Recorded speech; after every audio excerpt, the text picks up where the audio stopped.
Made pure. Nothing tastes like White Claw hard seltzer. White Claw Hard Seltzer. Available in 5 fruit flavors, 2 grams of carbs, gluten-free, and 100 calories. Find it at whiteclaw.com. White Claw Hard Seltzer. Nothing tastes quite like it. Proudly distributed by Coastal Beverage. Please drink responsibly. With rates being historically low, now is the best time to buy or refinance your home. This is Talbot Green with Angel Oak Home Loans. Now is the time to take advantage of the opportunity to buy more home or refinance your current mortgage. The combination of our local team's experience and Angel Oak's wide offerings of products from standard conventional, government, and portfolio loans has something for most financial situations. For more information, call Talbot Green, Joanne Weir, or Wanda Hager at 751-2060. NMLS 1719250 and 685-842. Equal housing lender. If you are push mowing your yard using an inefficient lawn tractor, or your current zero-turn spends more time in the shop than mowing your grass, it's time you look at a Hustler zero-turn lawnmower. Residential mowers from Hustler are built like tanks and drive like sports cars. All Hustler mowers have fabricated, welded steel decks. Don't settle on cheap units with flimsy stamped decks from big box stores. Come see Ron Ayers Motorsports and we'll guide you to the right mower for your property and your budget. Find us at Ron Ayers Motorsports, Highway 11 north of the airport in Greenville. The Farmville Flower Basket has everything you need to make this Mother's Day one to remember. With brands like Simply Southern, Southern Couture, Bella Cotton, Lily Grace, Brewmate, and Scout Bags, you're sure to find a gift that is as unique and special as Mom. They also have a wide variety of fresh flower arrangements available for delivery for most of Pitt County. Everything you need to make this Mother's Day a great one is at Farmville Flower Basket. Give them a call today at 753-4217 or stop by their shop on Main Street in Farmville. Hey Pirate Nation, this is proud ECU graduate and former baseball player Brandon Manning inviting you to join my team at Farm Bureau Insurance. Right now is a good time to review your coverage with a local trusted agent like me. I will make myself available before or after business hours, and my clients always have my cell phone number if they need anything. From home, auto, or life, give me a call today and let's talk about your insurance coverage and about the Pirates. Call 531-1812 and go Pirates! Did you know that Greenville is home to an equine therapeutic riding program? Rocking Horse Ranch has been serving the community for the last 30 years, and we could not have done it without the support of our local community. Derby Dash Bash has been our premier event to help sustain this program, and this year we will be having an online auction Saturday, May 1st. Items up for bid include jewelry, trips to the Caribbean, Yeti coolers, a private catered meal for 8 people, and much more. To participate in the auction or to donate, please visit our website at rhrnc.com. This is Pirate Radio, WGHB Farmville, 1250 and 92.7 FM Greenville, WDLX Washington, 930 and 104.1 FM Washington. The following is an exclusive presentation of Pirate Radio, the voice of the Pirate Nation. Welcome to Pirate Radio Live. You can paint this one purple! Now live from the Pirate Radio studios in the heart of the Pirate Nation, here is your host, Clip Brock. Hello and welcome into a Tuesday edition of Pirate Radio Live. Clip Brock here with you inside the Pirate Radio studios and coming to you today on Pirate Radio 92.7 FM in Greenville, 104.1 in Washington. We're on 1250, 930. We are online at pr927fm.com, and you can watch the program on Facebook Live or on YouTube. Make sure you are subscribed to Pirate Radio TV on YouTube. We got a ton of stuff up there, including our post-scrimmage report from Saturday. A lot of great interviews with Mike Houston and some Pirate players. You can check it out on YouTube at Pirate Radio TV. We got our post-game ECU Baseball Zooms with Cliff Godwin and Pirate baseball players up there. We got the Brian Bailey Show. We got every edition of this program. We got Pirate Radio Trivia, Episode 3 dropping soon. A great game between Redbeard and John Moody. That's on the way soon.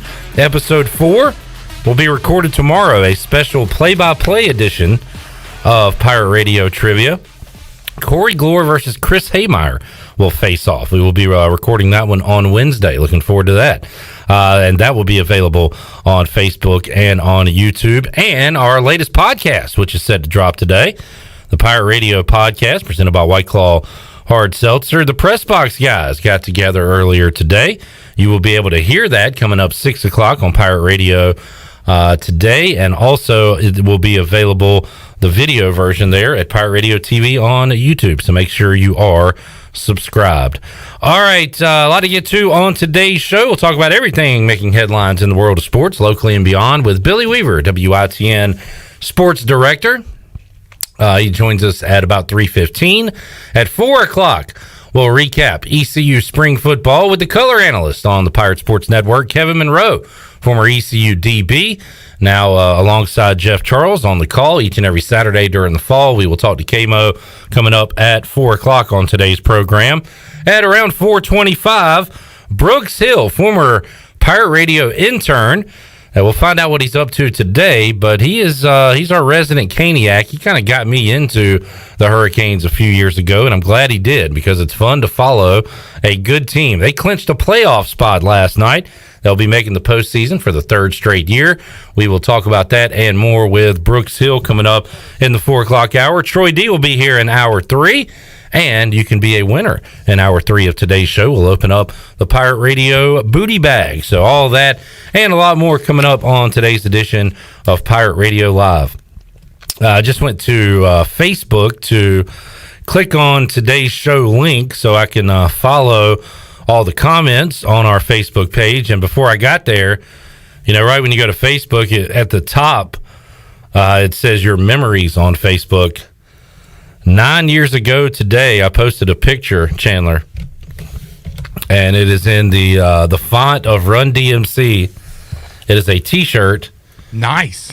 That says Run RG3, which is actually a T-shirt that I bought and spent money on. Wear it with pride. I was very, very excited 9 years ago today when Washington drafted Robert Griffin III. And I don't know if that was actually today or if it was the week of. We were preparing for it, but either way, it was draft week. I knew who we were going to get. I was excited for the future of Redskins football. And we had one glorious year with Robert Griffin III, and that was about it. 4 years ago today, the Carolina Panthers drafted Run CMC, Christian McCaffrey. Which has worked out well. Absolutely. Glad to still have him on the squad. Didn't know if we were going to have him in the black and blue this year, especially with the Deshaun Watson talks. Obviously, those have fell through, so CMC is back for year 5. I meant to ask Tony about this. Was he a Cam Newton lover before he even got to Carolina, or was it after he saw him play, or was it draft night? Because 10 years to the day tomorrow, the Panthers drafted Cameron Newton first overall. 10 years? It was 2011. Wow. Yep. That's crazy. Yeah, I kind of wonder. How old are you? I was in the 10, 11, 12? 7th grade. I was going into my 7th grade year.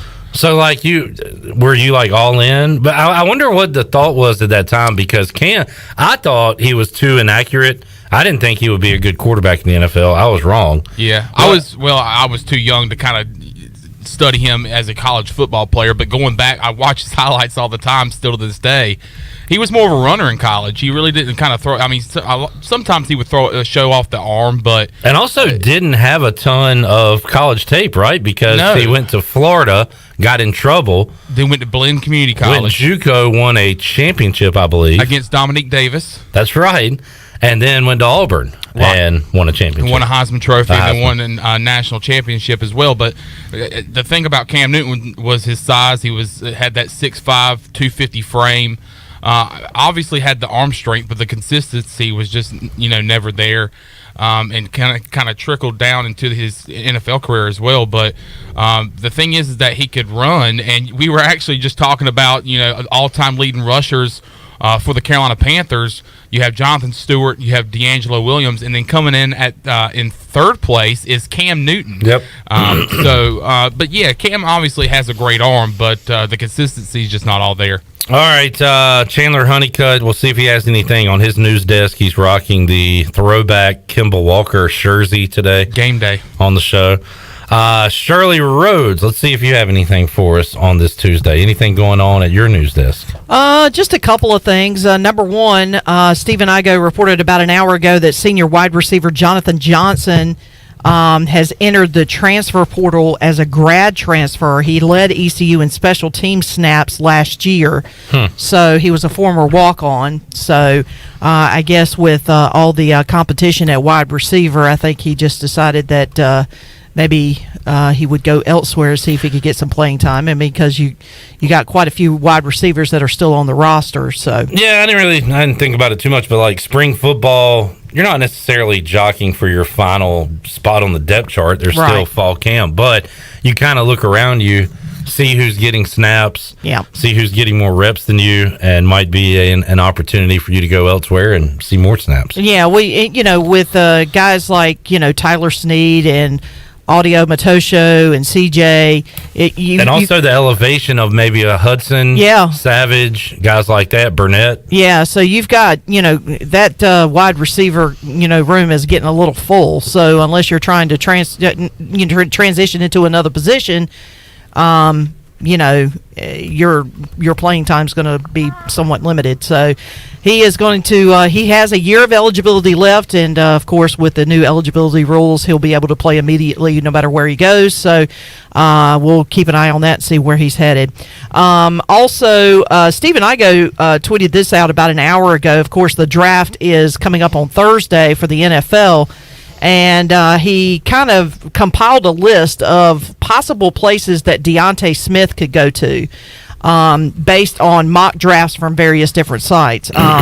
One is Walter Football, and they have Deontay going in the second round as the 56th overall pick to the Seahawks. Wow. I've had someone, I don't know if it was Walter, but I remember back in the day having somebody on. That website looks like one of the first, Shirley, you remember like late 90s, like Netscape Navigator? Yes. So it's like, it is chock full of information and words, and I like it. I still go to it to this day, but it looks like a very, very old school website, but it's got write-ups of pretty much every player. Yep. So anyway, I hadn't really thought of that name in a while. So yeah. Pro Football Network has Deontay going in the 5th round to the Jacksonville Jaguars. NFL.com, also the 5th round, but the 173rd pick. Pro Football Network had him at 145, but NFL.com has him going to Green Bay. Pro Football Focus has Deontay going in the 6th round as the 193rd pick to the Panthers. Interesting. We discussed that about a week ago. If you get your kind of cornerstone tackle in round 1, you're going to add depth later in the draft, and that could potentially be Deontay Smith. Yep. And there is actually 2 reports coming from CBSSports.com because, as a matter of fact, we just tweeted out at Free PR 927 FM. Sorry. I almost said PRL. At Free PR 927 FM, and our Twitter page, CBS Sports has Deontay going in the 4th round to your Washington football team. To the football team. El victory. But they also have him going in the 6th round as the 205th overall pick to the Tennessee Titans. Okay. Congrats, For some reason, they have 2 different mock drafts on CBSSports.com that is showing. Shirley, it's not cool to have one mock draft. Of course, you got to have more than one, or 8, or 12. Well, you have 1, 2, 3, 4. In fact, Chris Sims, who kind of goes against the grain. And you know what? I kind of like it because how many of these people making mock drafts have actually studied all these players, and how many are going off other mock drafts? It's like a groupthink type of situation. Right.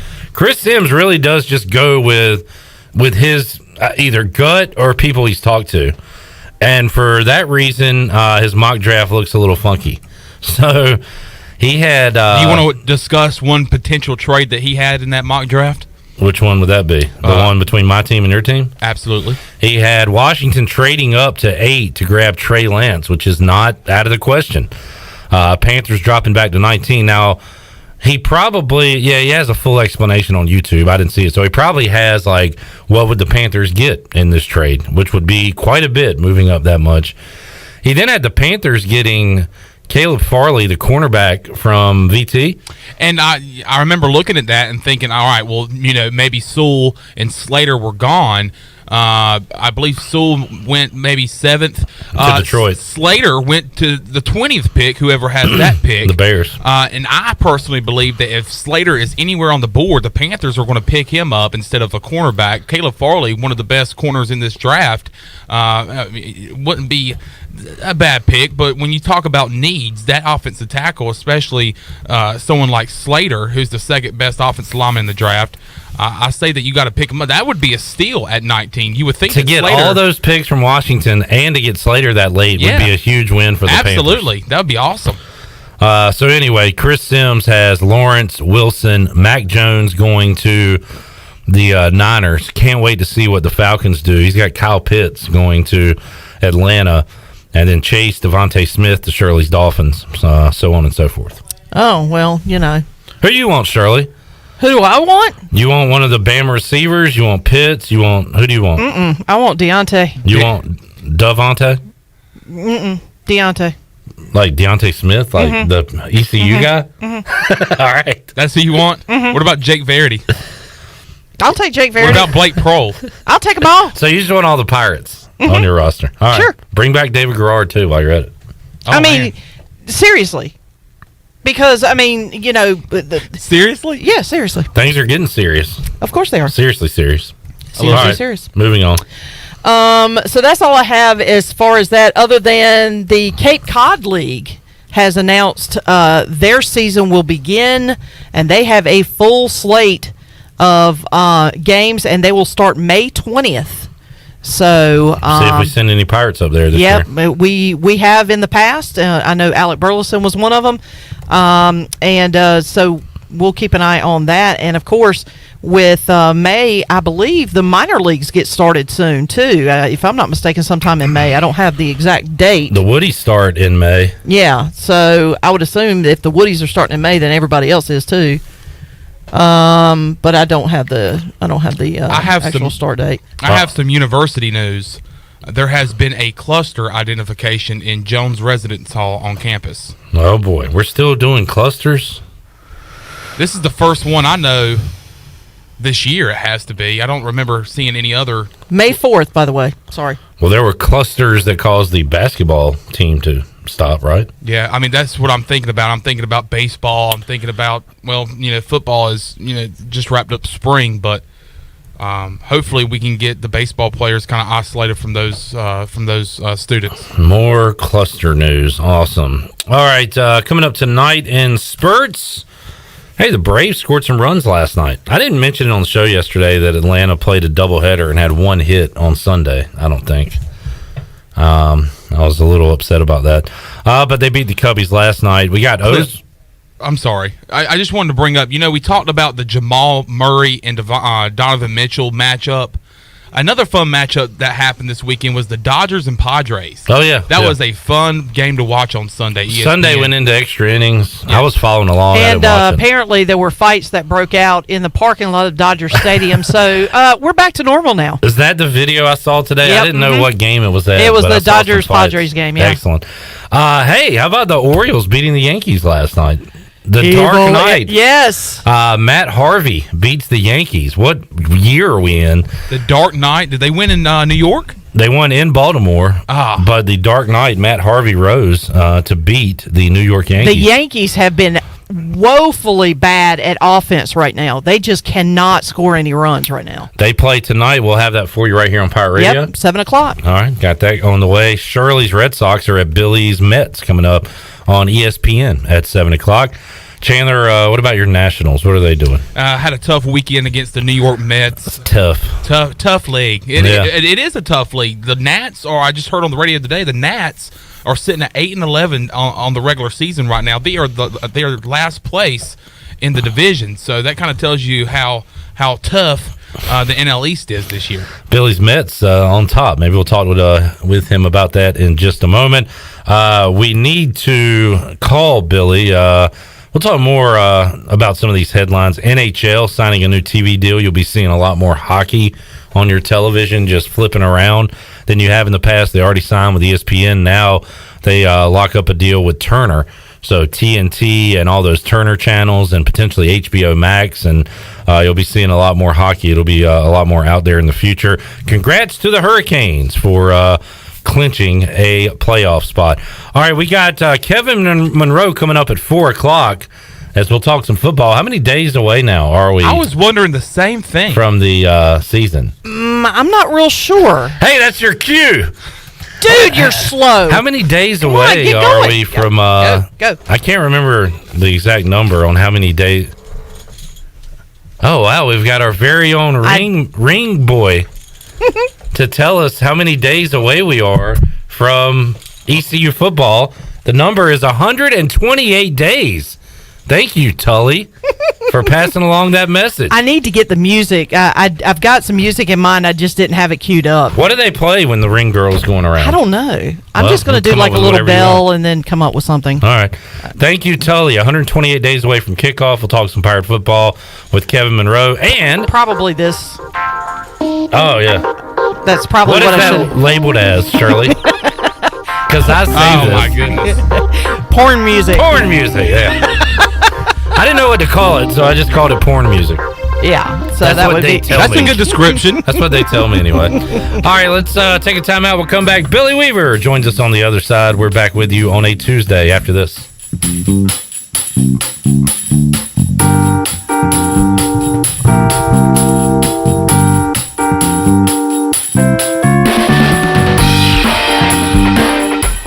Great food, great atmosphere, and great service is Ottavola Market Cafe. Ottavola is simply a restaurant that focuses on that, being a great restaurant. There's something for everyone at Ottavola. The menu offers a variety of great choices like pastas, pizzas, sandwiches, soups, salads, and seasonal rotating selections. Lunch or dinner, Ottavola is always the right call. Call ahead and get Ottavola to go, or stop by the bar for a drink with friends. It's simple. Come and eat at Ottavola Market Cafe, Red Banks Road next to Food Lion, and OttavolaMarket.com. Ottavola, Pirates supporting pirates. Hey Pirate Nation, this is Tom Brown from Brown & Wood Buick GMC Truck. We've been serving the Pirate Nation in Eastern North Carolina for 83 years. We have 4 brands, 3 generations, 2 showrooms, and 1 goal to make sure you leave a happy customer. This month at Brown & Wood, get a 2021 GMC and save over $5,000 off, or 0% for 72 months. And as always, Brown & Wood is the home of the lifetime powertrain warranty. We're located on Greenville Boulevard next to the Convention Center, or shop us online at brownandwoodauto.com. Here today with Gamecock, also known as Bruce Batten to his friends and family. Why F3? For me, it's really 2 things: accountability and fellowship, and looking at turning 50 years old and where I was headed physically. It wasn't the path that I wanted to be on. I was lucky enough to run into some guys that kind of headlocked me and brought me out here, and once out here, I kind of fell in love with the atmosphere. The fellowship's unbelievable. I've got a group of guys behind me, no matter what I'm going through in my life, I can depend on, and that's what it's about. 1 letter, 1 number, F3. Learn more today at f3enc.com. Spring is a great time to plant flowers, trees, and bushes. When planning your landscape, please keep in mind that you should never plant anything within 3 feet of a gas, electric, or water meter. The same thing applies if you have an electric transformer in your yard, except keep plants 8 feet clear of the front in case crews need access during a storm or an outage. Always remember to call 811 at least 3 business days before you dig to avoid underground lines. This important safety message is from your neighbors at Greenville Utilities. Hello, this is Michael McGraw from Orthopedics East and Sports Medicine Center of Greenville. We offer a variety of services including arthroscopic surgery, sports medicine, carpal tunnel and general orthopedics, fracture care, total joint replacement, physical therapy, and on-site MRIs. For experienced professional medical care, visit our office on W.H. Smith Boulevard in Greenville and online at orthoeast.com. Orthopedics East providing services to ECU and Pitt County athletics for over 35 years. Go Pirates! What's the big deal? Where can you get pizza, bread twists, specialty chicken, and more for just $5.99 each? Is it at Domino's? He hands off hand tossed pizza and a marble cookie brownie. He's going! There's a lot of variety on the radio and at Domino's too, where you can mix and match 2 or more. $5.99 each at Domino's. 2-item minimum. Pan pizza, bone-in wings, and bread bowls will be extra. Ask for this limited time offer. Prices, participation, delivery area, and charges may vary. Save during Bostic Sugg Furniture's Spring Styles event. Freshen things up, make a statement, and make it exciting. Save on new looks, new colors, new styles. We have so many beautiful ways to update your home. Explore our 35,000 square foot showroom. From name brands like Bassett, La-Z-Boy, Rowe, Kincaid, and Restana, get up to 15% off plus 6 months special financing, or get special financing for 48 months. Step up your style right now at Bostic Sugg Furniture. If you love the food at Villa Verde, and hey, who doesn't? Now Villa Verde makes it even easier for you to order takeout. Tell us about it, Jay. If you go to myvillaverde.com, you can order online, and we'll have it ready for you to go. Plus, you can pick it up at either one of our locations. No waiting in line to pay, and no waiting at all. Just pick it up and go. With online ordering from myvillaverde.com or from our mobile app, plus even from our Facebook page. Villa Verde, now with 2 Greenville locations to serve you. Villa Verde, a platform for good. Pirate Radio. And you write that down, because when you're at East Carolina, you go for it every time. Or you don't coach at East Carolina, you don't come to East Carolina, you don't play at East Carolina with a weak heart. Write it! The voice of the Pirate Nation.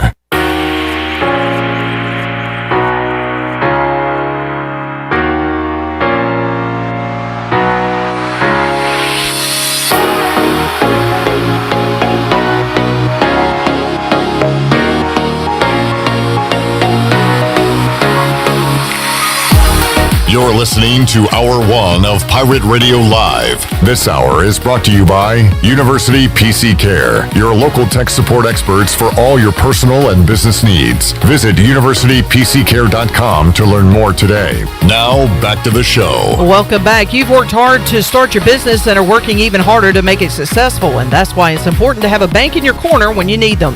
As the business world throws you curveballs, Select Bank and Trust is here to be responsive to your needs. Select Bank's team of local bankers can make local decisions and cares about you, the customer. Get the business services that are right for your business today with Select Bank and Trust. Bank local, bank select. Now let's head back in to Pirate Radio Live. Here's your host, Clip Brock. Back with you on Pirate Radio Live here on a Tuesday. Got Kevin Monroe coming up at 4 o'clock, and we'll talk a little Pirate football now with WITN Sports Director Billy Weaver, who joins us on the Fixed NC Live line. Weave, how you doing today, man?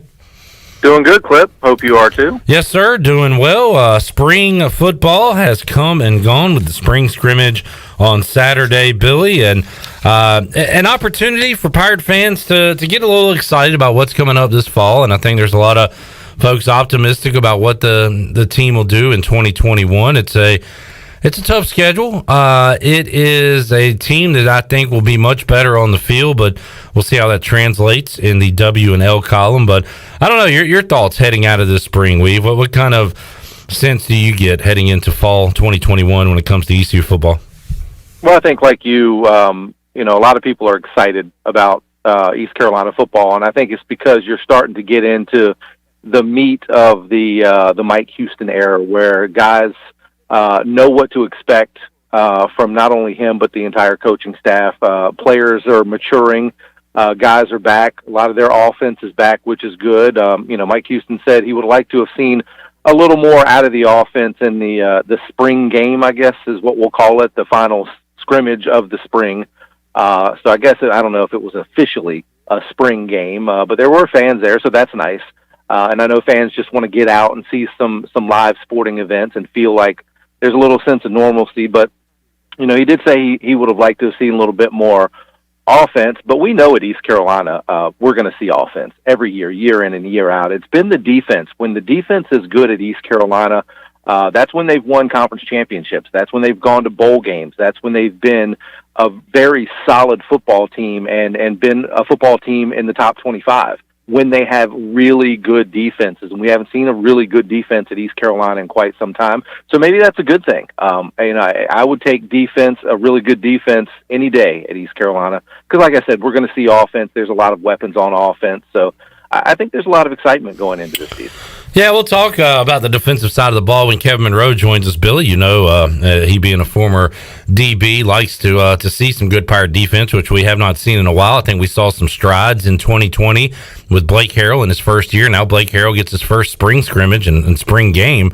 Or spring season, I should say, to work with these guys, add more to the defense, and you had a free year for everybody. So a lot of staples with Bivens, with Xavier Smith, with guys coming up like Miles Berry, who Coach Houston talked about a lot on the back end with McMillan and guys like that. So you've got some somewhat proven commodities, also some unknowns on that side of the ball, but I don't know. Maybe I'm just being overly optimistic. I think we're going to see a pretty solid defense for ECU in 2021. Yeah, I think so too. And I think that this is the year that you have to push for a bowl game.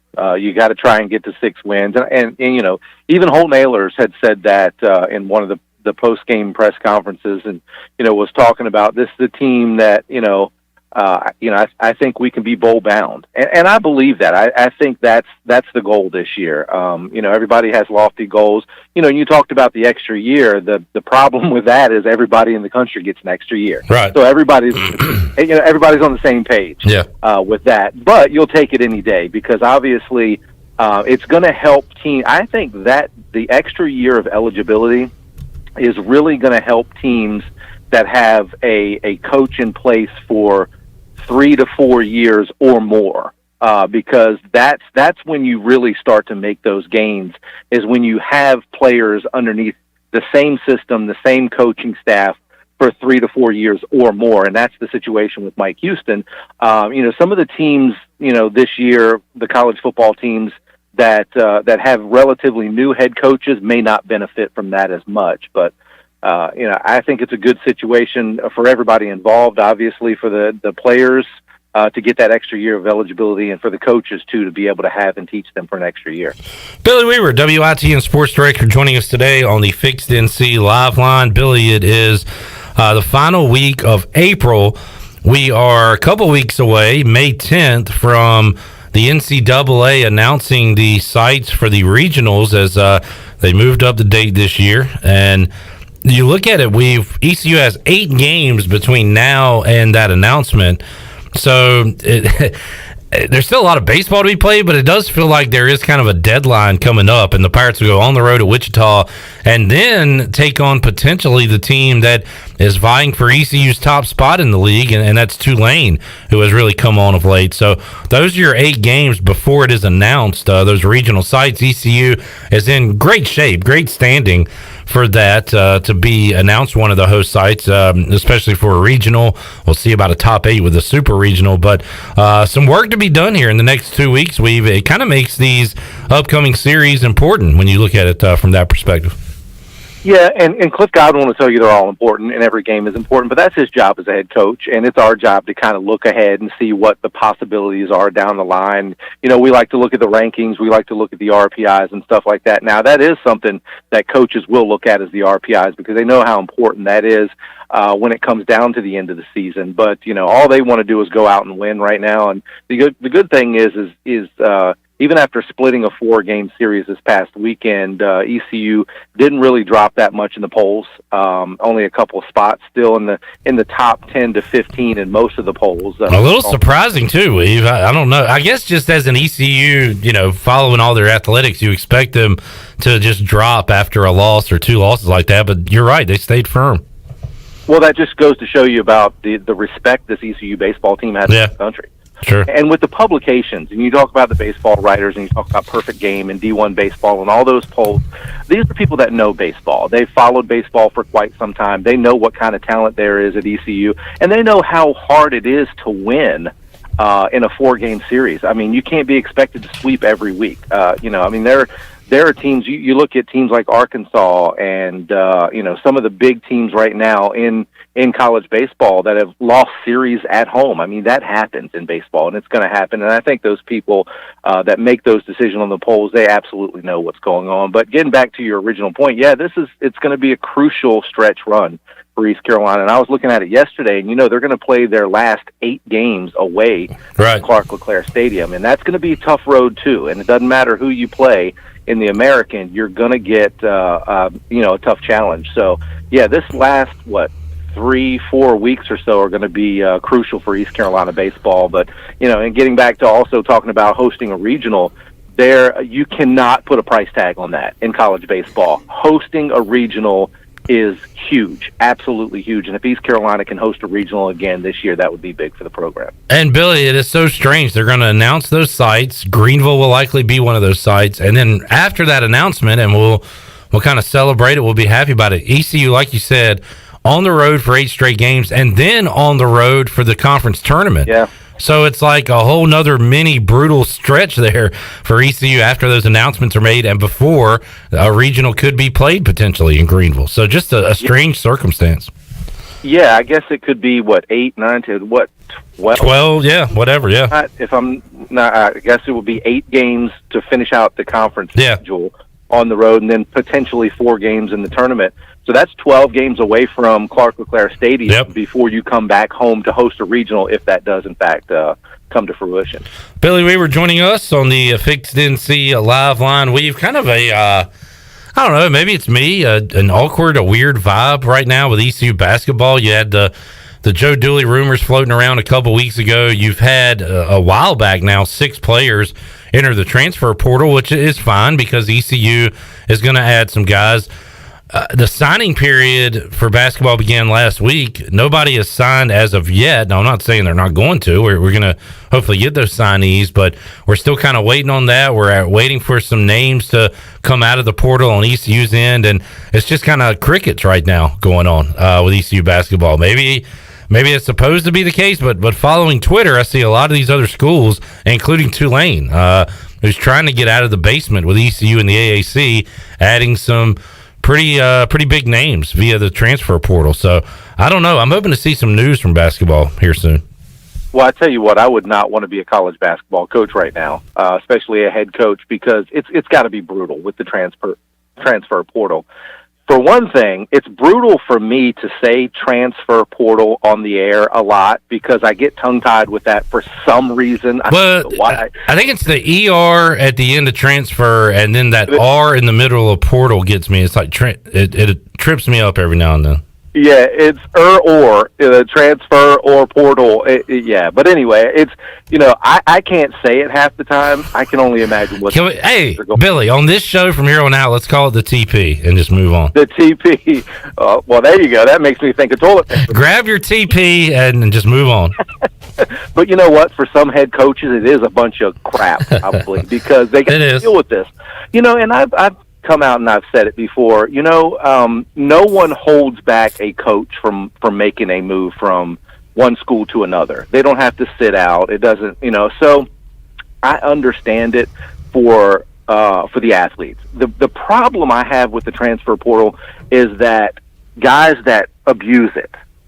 You're after your freshman year, you transfer to another school. You're there for your sophomore year. You decide you don't like the dorms there. You don't like the dining halls, or you don't like the playing time that you're getting. Whatever it is, then you're on to the next school. And by the end of a 4 or 5 year career, you've gone through 4 or 5 colleges. That right there, I think, is taking advantage of it, and I think that kind of plays into the me aspect of some athletes and some systems.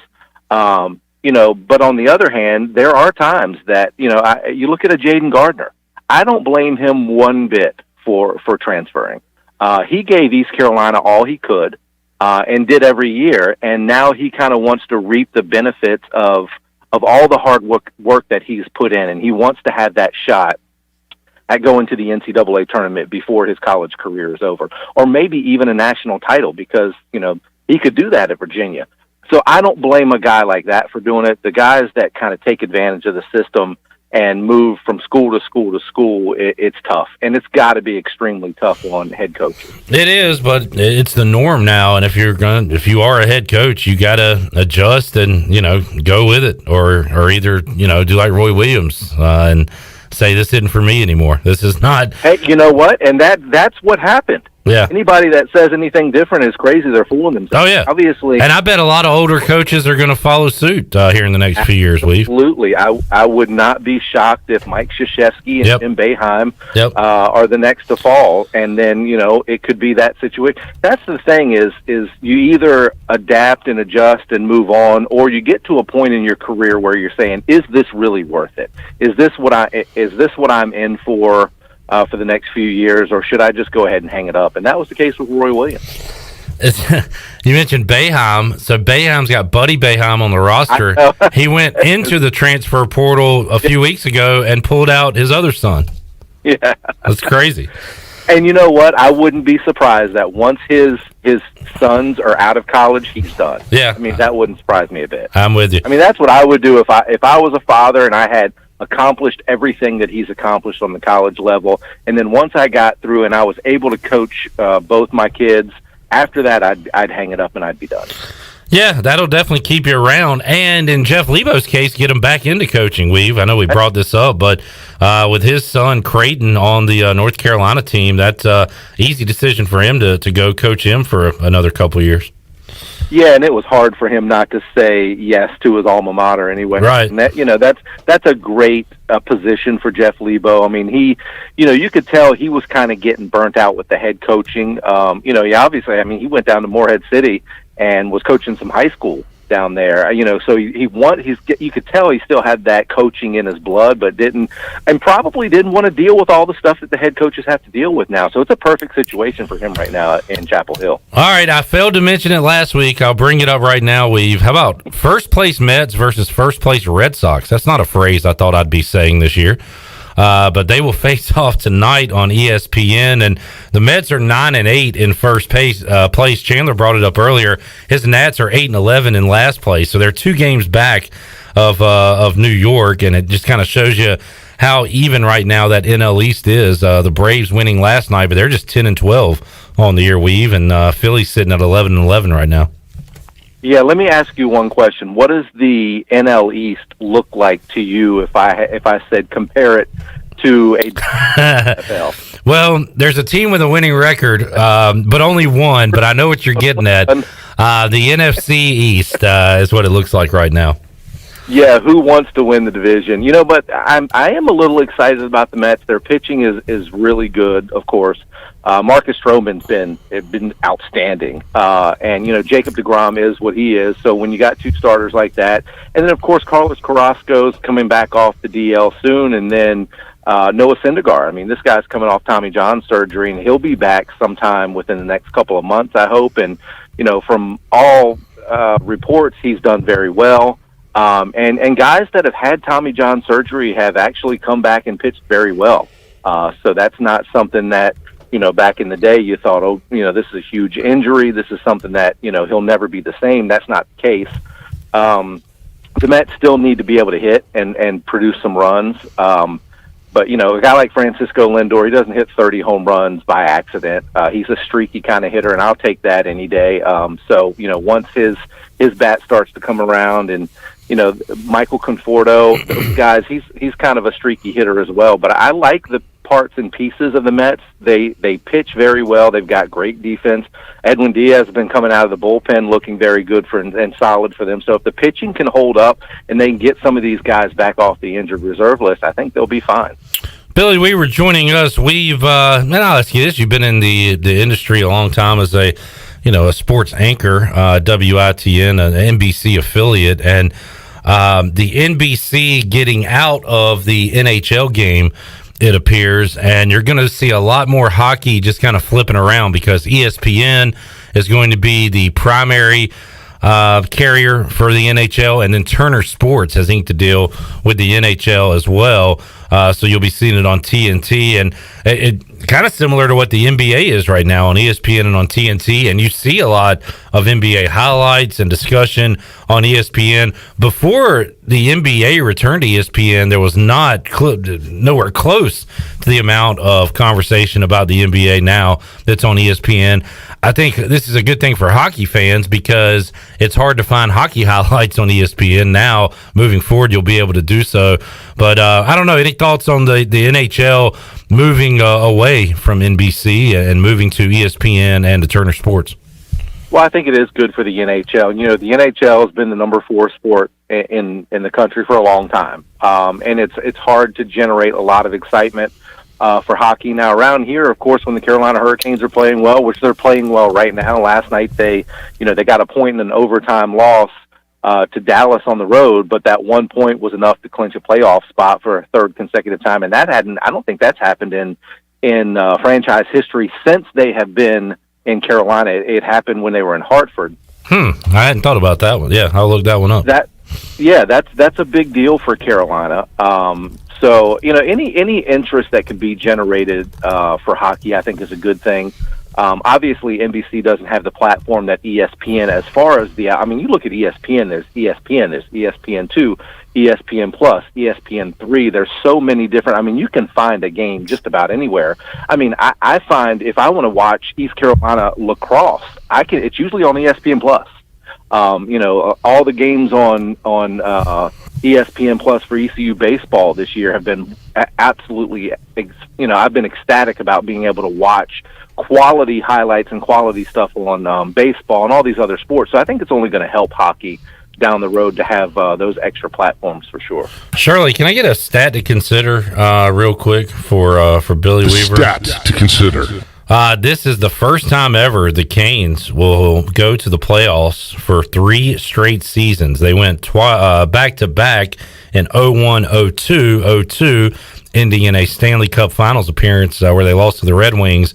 And since then, they've gone a few times, but never back-to-back. So, yeah, this will be the first time they've ever gone 3 straight years. I did not think about that. So, good stuff. And you remember they went through that stretch where it was about 9 or 10 seasons ago where they missed the playoffs, and it was the longest streak in hockey at the time. And then Rob Brindamore steps in, and I tell you what, I love that guy. If I was a hockey player, that's the guy I would want to play for. He is a player's coach. He gets the best out of all those guys. Now, he's got some talent and great young talent there. But, you can have all the talent in the world, but if you don't know how to manage it and you're not a good player's coach, you won't be successful. And I think that's a big reason. I think that is the main reason why they've been so successful these last 3 years. Let's talk a little NASCAR before we let you go. We saw Logano flip at Talladega. We saw Brad Keselowski win. What the heck happened? Matt DiBenedetto was my last pick on my fantasy team. I thought he was going to get his first win, Weave, and shame on me. There was a caution late. I went away from the TV. I come back to find that Brad Keselowski had won. So I don't know. Did Talladega deliver on Sunday, in your opinion? Yeah, I think it did. There wasn't the big one that we see normally at Talladega where the 20 to 25 car pileups and half the field is taken out, which I think is a good thing. But we did see a big one, and of course that was Joey Logano getting airborne. You always hate to see that, but the good thing is that the car did exactly what it was supposed to do. There have been more reinforcements in the rooftop area with the extra. There's a roll bar system that's called a halo system in there that really helps kind of encapsulate the driver to keep them safe in that, and especially at Talladega when there's a possibility of ending up on your roof, which is exactly what happened to Joey Logano. But all the safety features that have been implemented in these cars in NASCAR over the years have really, I applaud NASCAR all the time with it because they have saved so many lives that way. And you get to see the spectacular wrecks without seeing the major injuries. So that was a good thing. That was a big one. And Joey Logano did voice his opinion after coming out of the car of that wreck that, the guys NASCAR's got to do something about, the type of racing. The problem is when some of these drivers, they are so comfortable in those cars and know how safe they are that they take a lot of moves and a lot of, risky moves that they wouldn't normally do because they feel like they are safe in that car. So I think that's something that needs to be addressed with NASCAR. But I enjoyed the race. I picked Denny Hamlin. Of course, he had a couple speeding penalties down pit road that got him behind the 8 ball early on. And it's funny to talk about a speeding penalty in NASCAR where speed is everything. But of course, when you're coming down pit road, it's all about safety. And then he got caught up in a wreck late, so he was out of the equation. And now we go to Kansas, and guess who the last the winner of the last two races is at Kansas. Well, I mean, you've picked Hamlin every week. I'm going to say Denny Hamlin. Yeah. Are we back on Denny again this week, Weave?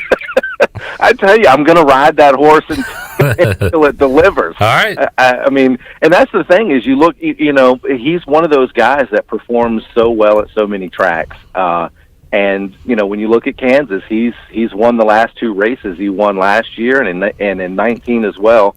So he's odds-on favorite to win. He's got it, you know. You got to figure his number is going to come up soon. He's been running well. I mean, he's still, like, by far the leader in points in the season this year. He just doesn't have a win yet.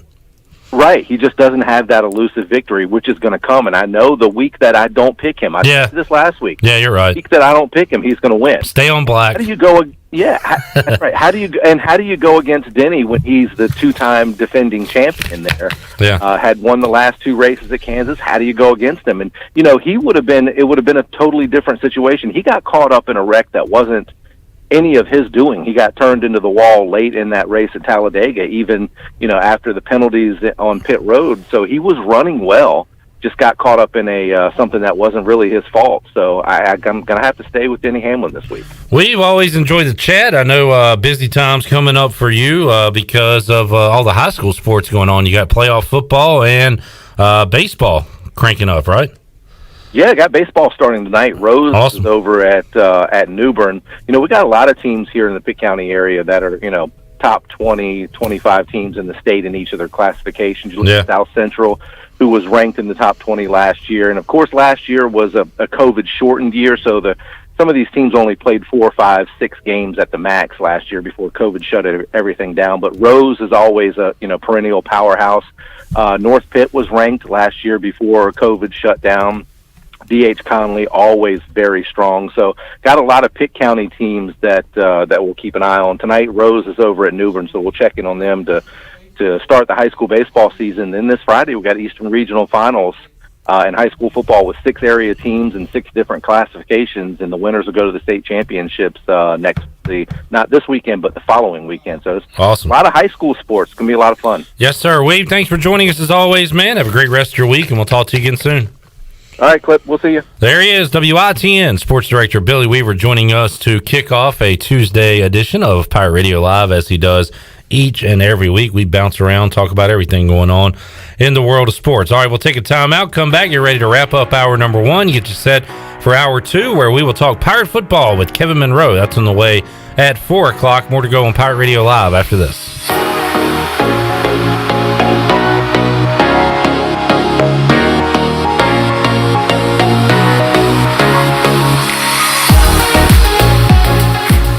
This Saturday, come shop for local crafts at the Slice Market on Fire Tower Road next to Sam Jones Barbecue. The Slice Market will be open this Saturday from 11 a.m. to 3 p.m. and will feature local vendors with handmade, homemade goods made right here from Eastern North Carolina. The Slice Market will also have food trucks on site. Shop and support your local craft vendors this Saturday from 11 a.m. to 3 p.m. at the Slice Market on Fire Tower Road next to Sam Jones Barbecue. For more information or to become a vendor, search the Slice Market on Facebook.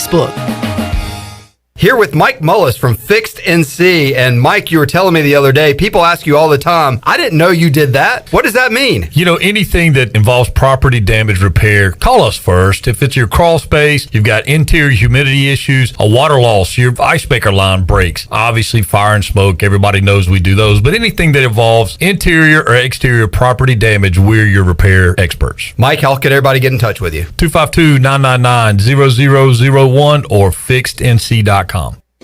University PC Care has been busier than ever repairing personal PC and Mac computers and iPhones during this pandemic. And we thank you for your support. Now, with everyone streaming and doing work from school and home, you may have discovered that your home Wi-Fi just isn't cutting it. It may be time to upgrade your home network, and University PC Care can help. To make a network assessment appointment and discover upgrade options that fit your home, go to talktowilliam.com or learn more at universitypccare.com. You don't need a big meeting. You don't need a birthday. You don't need any excuse at all. You just need to love subs. Times 12. Order the Jersey Mike's catering box today.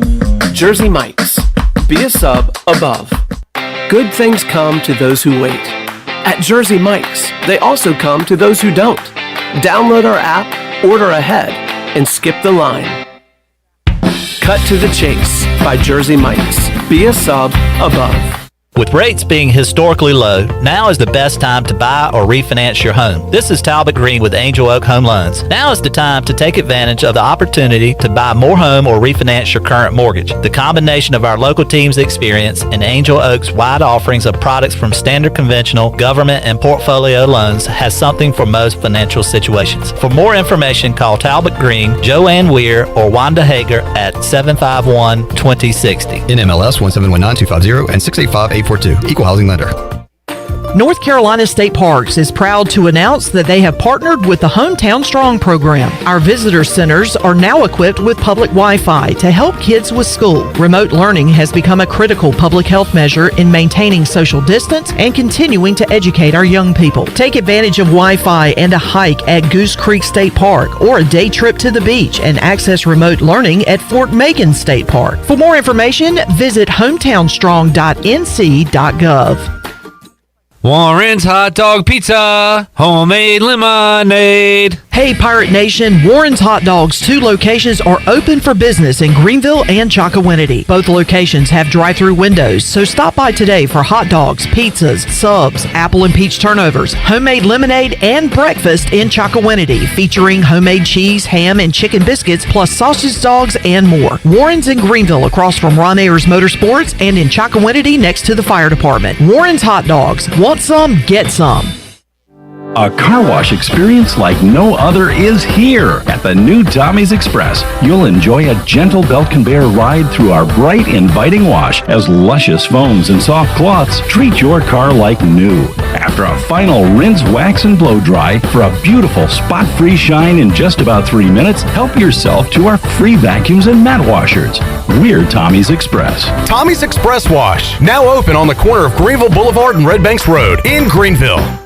This is Coach Blake Carroll, defense coordinator for East Carolina football, and you're listening to Pirate Radio, the voice of the Pirate Nation.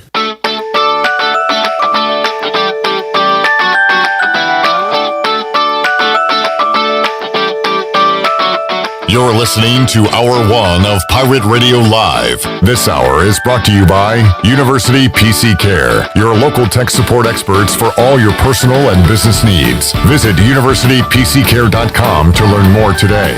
Now, back to the show. Welcome back. Are you in outside sales and looking for an opportunity to increase your earning potential? CopyPro has been in Eastern North Carolina for over 45 years and continues to grow each year, and they need more sales professionals with a desire to potentially make a 6-figure income. Do you have what it takes? Visit copypro.net today to submit your resume and to learn more. Now let's head back into Pirate Radio Live. Here's your host, Clip Brock. A couple minutes here to wrap up Hour 1 of Pirate Radio Live on a Tuesday. We got the Press Box edition of the Pirate Radio podcast coming up at 6 o'clock right here on Pirate Radio, presented by White Claw. And after that, O's baseball as the Orioles try to take down the New York Yankees again tonight. They did it last night at Camden Yards. They'll try to do the same coming up tonight. All right, we're talking about the NHL and their TV deal. We'll talk some Canes hockey later on in hour number 2 of today's show with our old intern here at Pirate Radio, Brooks Hill. He's fired up that the Canes are back in the playoffs. Crazy that this will be the only time they've made it 3 straight years since moving to Raleigh. And that kind of reminds me of my team, the Washington football team. Basically, since Snyder's taken over, they made the playoffs in 99, 05, 07, 12, 15, and then in, I guess, 20. And that, so no back-to-backs there. Aren't the Panthers famous for that too, Chandler? Where, I don't know, have they ever had back-to-back winning seasons? Isn't that a thing in Carolina? It could easily be. Ever since I've been a fan in 2011, I've seen back-to-back playoff appearances. I don't think I've seen a streak, because I think 3 makes a streak. So I don't know if I've seen back-to-back playoff appearances. The Panthers did make the playoffs 13, 14, 15. However, Carolina has still never had back-to-back winning seasons, which is crazy because they went 12-4, and then the next year 7-8-1 and won the division. Ugh. And then the 15-1 year and 15 won the division with a 7-8-1 record. My gosh, that's crazy. But yeah, that is a crazy stat to consider. It stinks, right? When you just stats to consider. You don't have that consistency. Like it's frustrating as a fan, and it also tells you in sports how tough it is to not just win a championship, but make the postseason. I mean, we're talking about our favorite teams here that have rarely strung together success, and the Panthers got lucky to have that run of 3 straight playoffs due to that 7-8-1 record. And what's crazy is that this upcoming season is going to be the 27th season for the Panthers, and they haven't had back-to-back winning seasons. Yeah.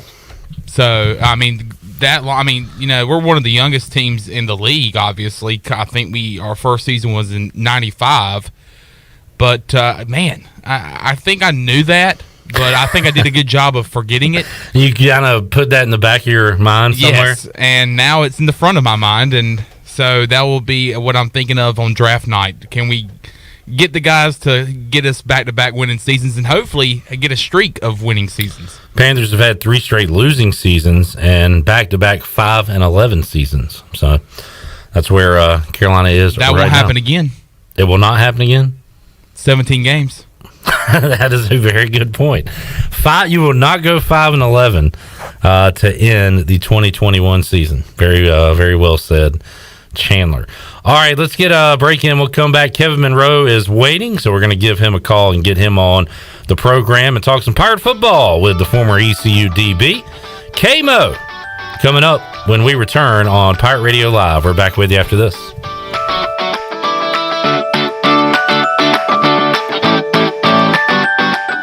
The Pirate Radio Podcast. Former head coach of the Pirates, Mac McCarthy. So Herbert Green went to see Charles at a Christmas tournament in Huntsville, Alabama. And they were playing against Butler High School, which had a center who was the #1 center in the country, a kid named Bobby Lee Hurt. Well, Charles just beat the living daylights out of Bobby Lee. But when Herbert came back from that trip, he said, we're recruiting the wrong guy. We have to recruit this guy named Charles Barkley. Listen to every Pirate Radio podcast now by visiting our podcast channel and subscribing in Apple iTunes or SoundCloud. The Pirate Radio Podcast is powered by White Claw Hard Seltzer, proudly distributed by Coastal Beverage.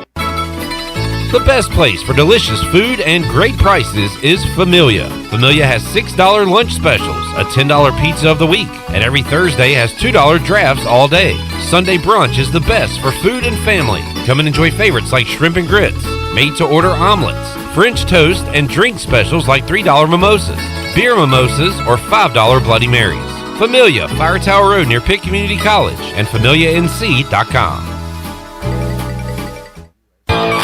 UBE and PirateWear.com are proud to offer the Pirate Nation its largest inventory ever. Brand new Adidas is arriving daily, along with Under Armour, Columbia, and Russell Athletic. UBE is loaded with cargo, and new items are being added daily to PirateWear.com. Be sure to check out our children's store, The Crow's Nest, for all of your young pirates. UBE and PirateWear.com, an ECU tradition for 50 years. Go Pirates! National Signing Day has come and gone, but that doesn't mean the recruiting news cycle is stopping. In fact, the Pirates still have their sights set on top targets in the transfer portal and have already turned their attention to the 2022 class. HoistTheColors.net has the latest on EC recruiting from a football perspective, and we also cover basketball and baseball commitments like no others. Sign up now and get your first month for a single $1 to get the latest scoop on your favorite Pirate teams, along with in-depth baseball and spring football coverage in the months ahead. HoistTheColors.net. Wait up. Papa John's has a new stuffed crust? Oh, we did it. All our tweets, DMs, and carrier pigeons worked! This ain't just stuffed crust. This is Papa John's crust. Stuffed.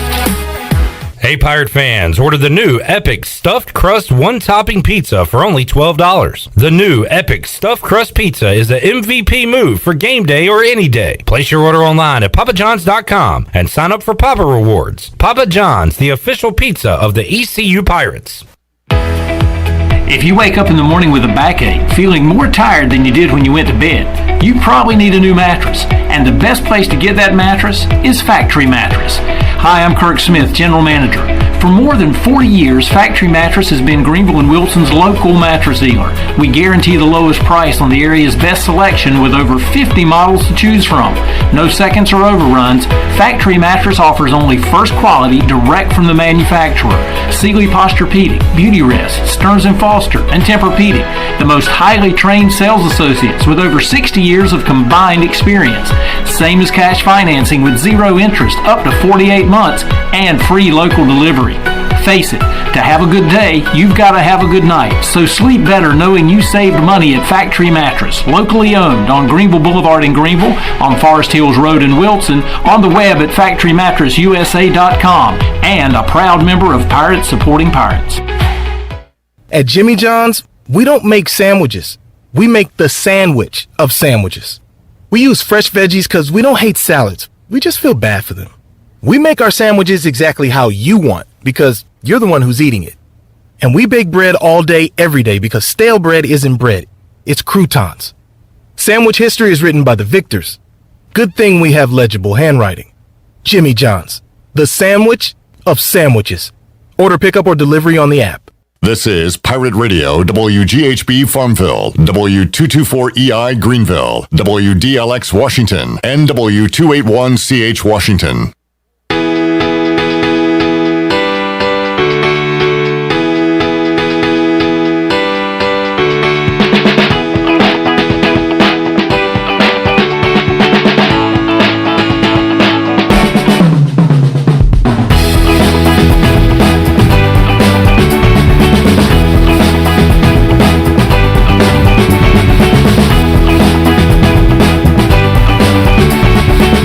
You're listening to Hour 2 of Pirate Radio Live. Now, back to the show. Welcome back. From sales to service, Greenville Auto World has all your vehicle needs covered. Shop all of their inventory now at greenvilleautoworld.net.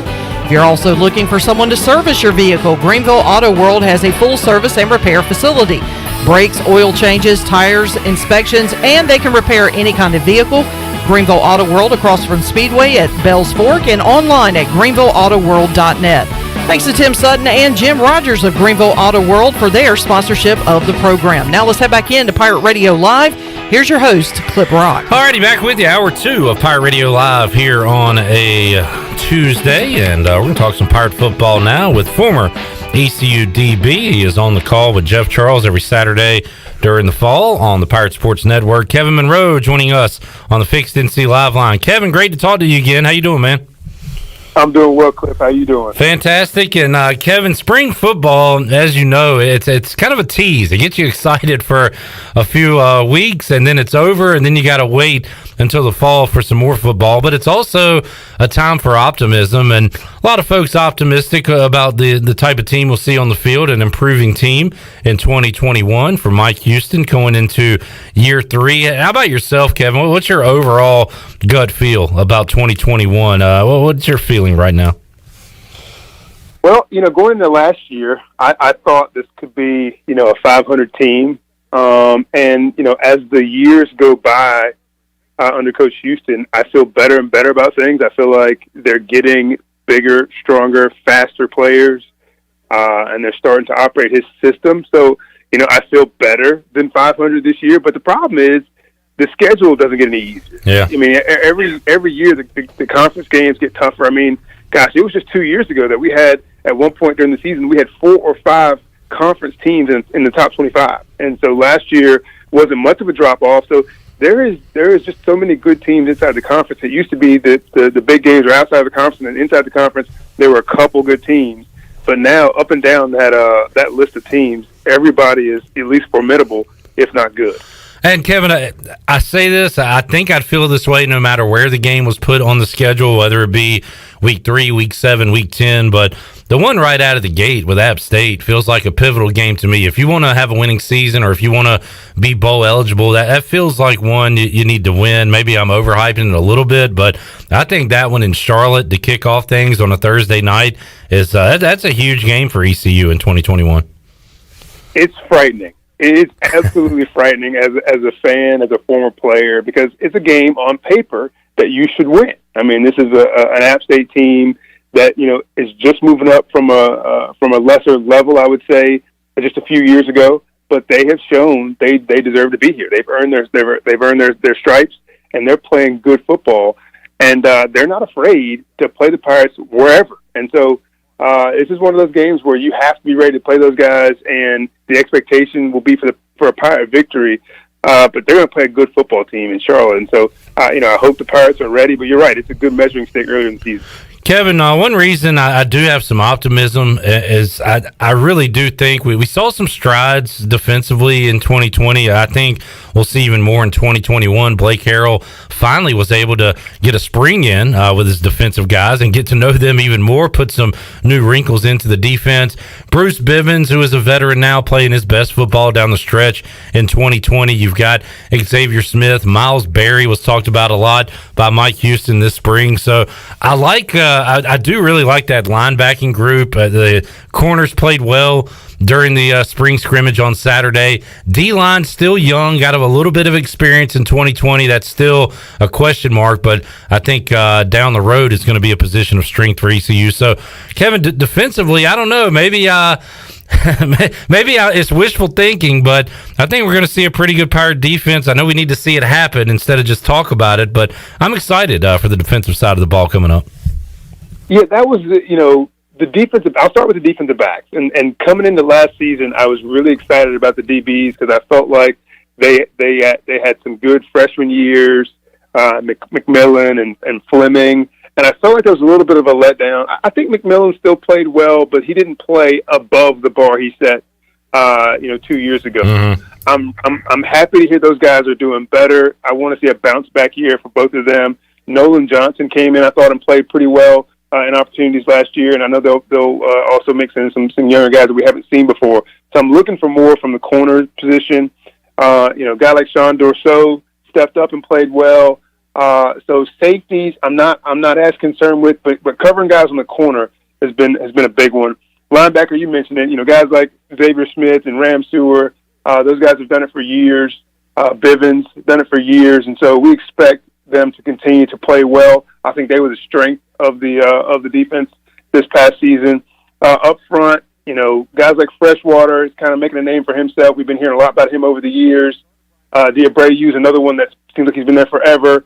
So hopefully some of those guys, some of the guys that we don't know about on the defensive line, can start to make some plays. But you're right, that Blake Harrell defense for the first time, under him, this defense looked solid. It looked formidable. It looked like a defense that you needed to be concerned about, because just 2 years ago, teams were just breaking records, putting up scores on the Pirates, and she was a little bit of a different story. So excited to see that defense kind of learning his system and playing hard, playing to the whistle. And Kevin, at that safety spot, a guy that I think you're going to like, and I hope we'll all like, is DJ Ford, who's a transfer from North Carolina. And according to Mike Houston and coaches, he made an impact during the spring, but I really liked hearing him during his interviews. He's not one of those guys, Kevin, you've seen it, that comes in and expects the reins to be handed to him. And then, you're the starting safety, you're our guy.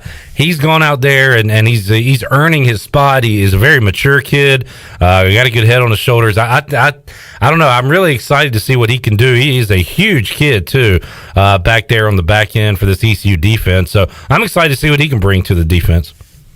You know what? This transfer portal has gotten so nutty. There's so many kids in it now. You never know what you're going to get. To have a kid transfer in, you hope for the best, and you think you want to be excited about him, but you don't know if it's a kid that he left because. Right. I'm talking about Ford specifically, but in general, you don't know if you're getting a kid that was forced away from his university. You don't know if you're getting a kid that just didn't want to work hard. So there's lots of things that kind of go into it, and coaches have to be very, very careful. And I know Coach Houston and his staff are. I've heard great things about Ford. I'm excited to see him back there. But in the past, we've gotten super excited about kids from Auburn and kids from Tennessee and kids from Notre Dame that just didn't pan out. And so I'm taking the wait and see approach. But yeah, I've heard good things about it. Kevin Monroe joining us. Let's flip it, Kevin. There was times last year where you were probably scratching your head wondering what was going on when ECU couldn't really get the passing game going, so turned into a power running team with Rajay Harris and Keaton Mitchell. And those two young bucks are back ready to go. They're going to add a couple more running backs, I think, later on in the fall to the roster. But, man, the ECU showed at times last year they could be a running team, Kevin, and we're going to have to do more of that this year and hopefully in tune with that, get Ehlers in the passing game going. Yeah, that was a blessing last year to have Rajay Harris and Keaton Mitchell just kind of come out of nowhere. I mean, the coaches obviously knew what they could do, but fans hadn't really seen them. And for it started out with Harris, for him to have those couple 100-yard games early on and to really get that offensive running game going. And then, he steps out of the way and Keaton Mitchell steps in, has a couple good games. So to see those two guys back now, it gives you confidence in the running game.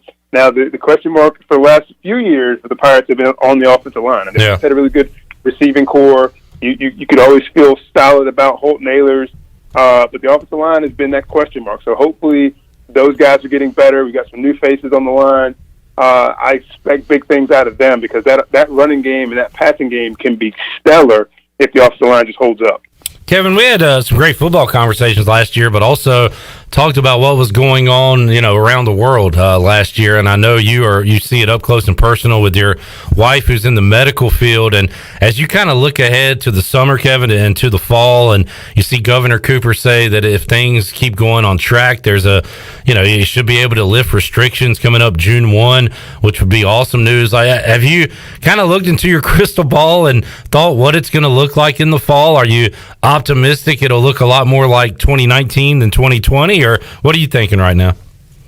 It's hard to say, and you're right. This last year, 13 months has just been absolutely crazy. My wife and I and my family got back from Disney on March the 12th last year. Wow. 20, and the world literally fell apart that week. I think we got back on like a Thursday or Friday. That Friday was the last day of school, and the kids never went back. And so it's just so incredible what's happened over the last year. And I've been vaccinated. My wife she's done vaccine clinics, almost every Saturday for the last 2 to 3 months. She's been doing her best to get the minority population up here in the Raleigh area vaccinated, and so she's doing like 1,500 people a Saturday. Wow, it's been great. And I've been volunteering every Saturday and was lucky enough to get an extra dose one Saturday when someone didn't show up. So we feel good about ourselves, obviously, but we have 2 boys, 14 and 10, and they're in that age range where they can't get vaccinated. And so we're always concerned about them. So we're always wearing our mask and concerned about where we go and who we're around because the world has changed. And so I bought my boys season tickets with the hopes that they will get back into the stadium, but I don't know. Depending on what the situation looks like, depending on what the seating arrangements are like, we may not send them to a game. So I'm with you. I'm with Pirate fans. I understand the hesitancy, and I know that we want to get back to 2019, but we have to do it in a safe way. And so we'll just see how it all pans out, how things work out. But certainly excited to see Pirate football again, excited to see fans again. Yeah. I just want everybody to do it the right way. Definitely. Talking to Kevin Monroe on the Fixed NC Live Line. Kevin, NFL draft coming up, and you work with in your advisor, financial advisor role with athletes. Have you talked to prospects in the draft, or is that something that comes after the draft and after a contract is signed, or how does that work with your the Cap Trust side of things for Kevin Monroe? We have to recruit them before the draft. Because if you're not, the other financial advisors are. So certainly we've got a handful of guys that we're hoping to sign after the draft that should get drafted come this Thursday. So we're excited about that. A lot of big names out there, a lot of big time schools, and so the draft is always a fun time of year for us because it can change a lot based on who you get and where they go in the draft. I can remember several years back, we had a guy. Spent a bunch of money pre-draft, borrowing it from his agent and doing different things. And then all of a sudden it came out that he failed a drug test and he dropped from the first round to the third round. And that's a huge difference in money. And so now he's already in huge debt and doesn't have the money coming out. So that's one thing. You probably remember Laramie Tunzel. Oh, yeah. He was one of our guys. And, that thing hit the screen on draft day showing him, doing what he was doing. And his draft stock fell, and so crazy things can happen around draft time. So, it's an exciting time for us. I'm looking forward to it, and I hope some of our guys get drafted high. You bring that up, Kevin. Did they ever have a resolution to that? Did they find out who leaked that stuff to the media on draft night? No, I don't know that they found out, but I'll tell you this: my boss was kind of named as the financial advisor that leaked the picture, and he immediately reached out to the person on the website that put the story out there and said, I will spend every time I have in court suing you. Wow. If you don't take this page down, you don't take this story down because you know it's false. And sure enough, within an hour, they had taken it all down. Obviously, the damage was already done. Man. But I don't know if they found out whoever did it, but it certainly had nothing to do with our firm, and it was just a shame that they tried to slander us that way. That is crazy. Kevin Monroe joining us. Kevin, I had to break the bad news while Brian Bailey was on the air yesterday to him that Sean Lee had retired. Of course, with all the injuries, it was kind of to be expected. But look, everybody chasing the 2020 champion Washington football team, Kevin. So this is an important draft for your Cowboys. Looks like I've seen a corner tied to the Cowboys a lot. Have you paid any attention to that? Do you know what they're going to do Thursday? I have. Well, nobody knows what Jerry's going to do, but I would love to see them get Patrick Surtain II, the corner out of Alabama. He's the guy. If they don't go him, then they have to go either offensive line or defensive line. They keep saying this Kyle Pitts, the tight end from Florida, is a possibility, but I just don't think it's necessary. You don't need a tight end running the 4-4. You've got 3 wide receivers that are really good, and you've got serviceable tight ends.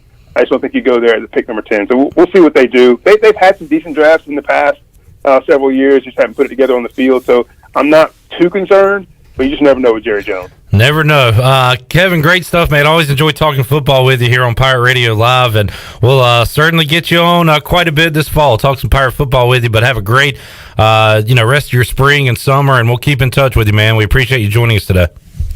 Thank you, Clip. Anytime. Stay safe, man. Thank you. You too. Thank you. There's Kevin Monroe joining us on the Fixed NC Live line.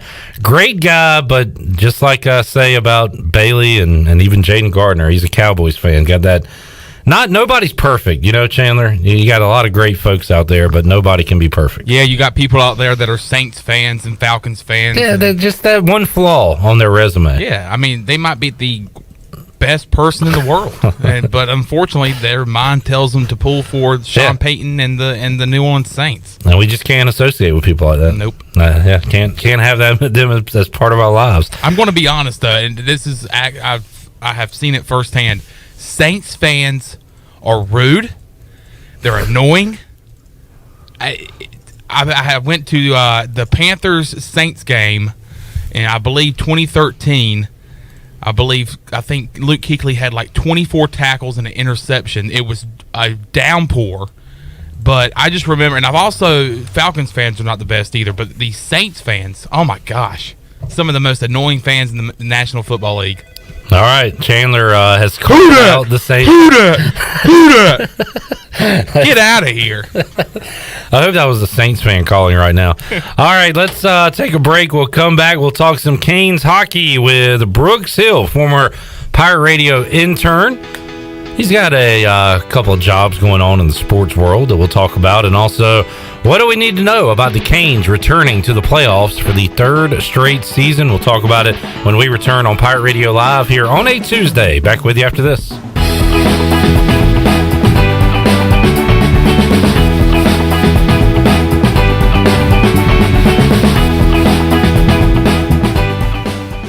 You don't need a big meeting. You don't need a birthday. You don't need any excuse at all. You just need to love subs. Times 12. Order the Jersey Mike's catering box today. Jersey Mike's. Be a sub above. Good things come to those who wait. At Jersey Mike's, they also come to those who don't. Download our app, order ahead, and skip the line. Cut to the Chase by Jersey Mike's. Be a sub above. You've worked hard to start your business and are working even harder to make it successful. That's when it's most important to have a community bank and a local banker in your corner. This is Eric Clark from Select Bank and Trust. Our team of local bankers care about you, our customer, and the communities in which we all live and serve together. As the business and economic conditions of 2020 threw you many curveballs, our team at Select Bank and Trust remains steadfast in being responsive to your ever-changing needs. In 2021, choose Select Bank and Trust. Bank local, bank select, member FDIC. Every team knows that the 2-point play can be a winning move. That's why I'm here. State Farm agent Timothy Sawyer and my team are here to help you go for 2 by combining your home and auto insurance. It's a great call that saves you time and money. So go for the win and score some savings by combining your home and auto. It's just another way we're here to help life go right. Call me, Timothy Sawyer, at 493-0002 today. Find yourself working from home or at least spending more time there? Want some remodeling for your house or a fresh look? How about a new deck or screened-in porch to add livable space outside? Don't know who to call? Well, you do now. Call the professionals at R&R Remodeling. They've been serving the local community for 15 years. Ronnie and his crew can help you today. Call for a free quote, 252-286-4119, or visit R&R Remodeling on Facebook. R&R Remodeling, construction you can count on. This is Mark Washington with Max Sports Performance at Max Fitness. Our facility has reopened and is following all safety protocols. The best thing you can do to strengthen your immune system is, of course, to work out and exercise on a regular basis. I can assist you as your performance coach. You can also enjoy the benefits of a private facility. Avoid the crowds and work out at Max Fitness. Now is the time to get healthy.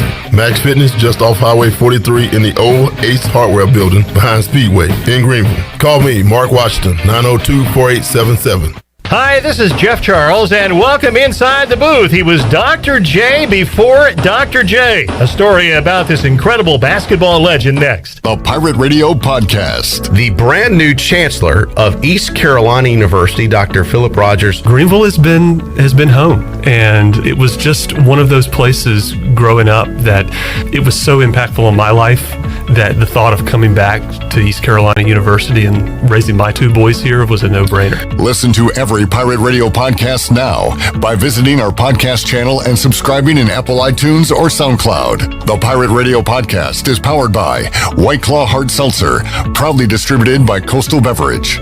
The great Elgin Baylor passed away last month at the age of 86. The NBA Hall of Famer was one of the best all-around players to ever lace them up. The 6'5" forward played 14 years with the Minneapolis Los Angeles Lakers, appearing in 8 NBA Finals. He played his high school basketball in Washington, D.C., went to junior college at the College of Southern Idaho, and then on to Seattle University. He was also the head coach of the New Orleans Jazz from 1976 to 79 and was a longtime Lakers executive. But it's what he did on the court that is legendary. Listen to these career numbers. He averaged 27.4 points per game and 13.5 rebounds per game and 4.3 assists per contest. He was an 11-time NBA All-Star, 10-time All-NBA First Team. His number 22 is retired in L.A. Yes, he truly was Dr. J before Dr. J, the great Elgin Baylor. Rest in peace. Come on back again next time, and we'll visit inside the booth. Pirate Radio. The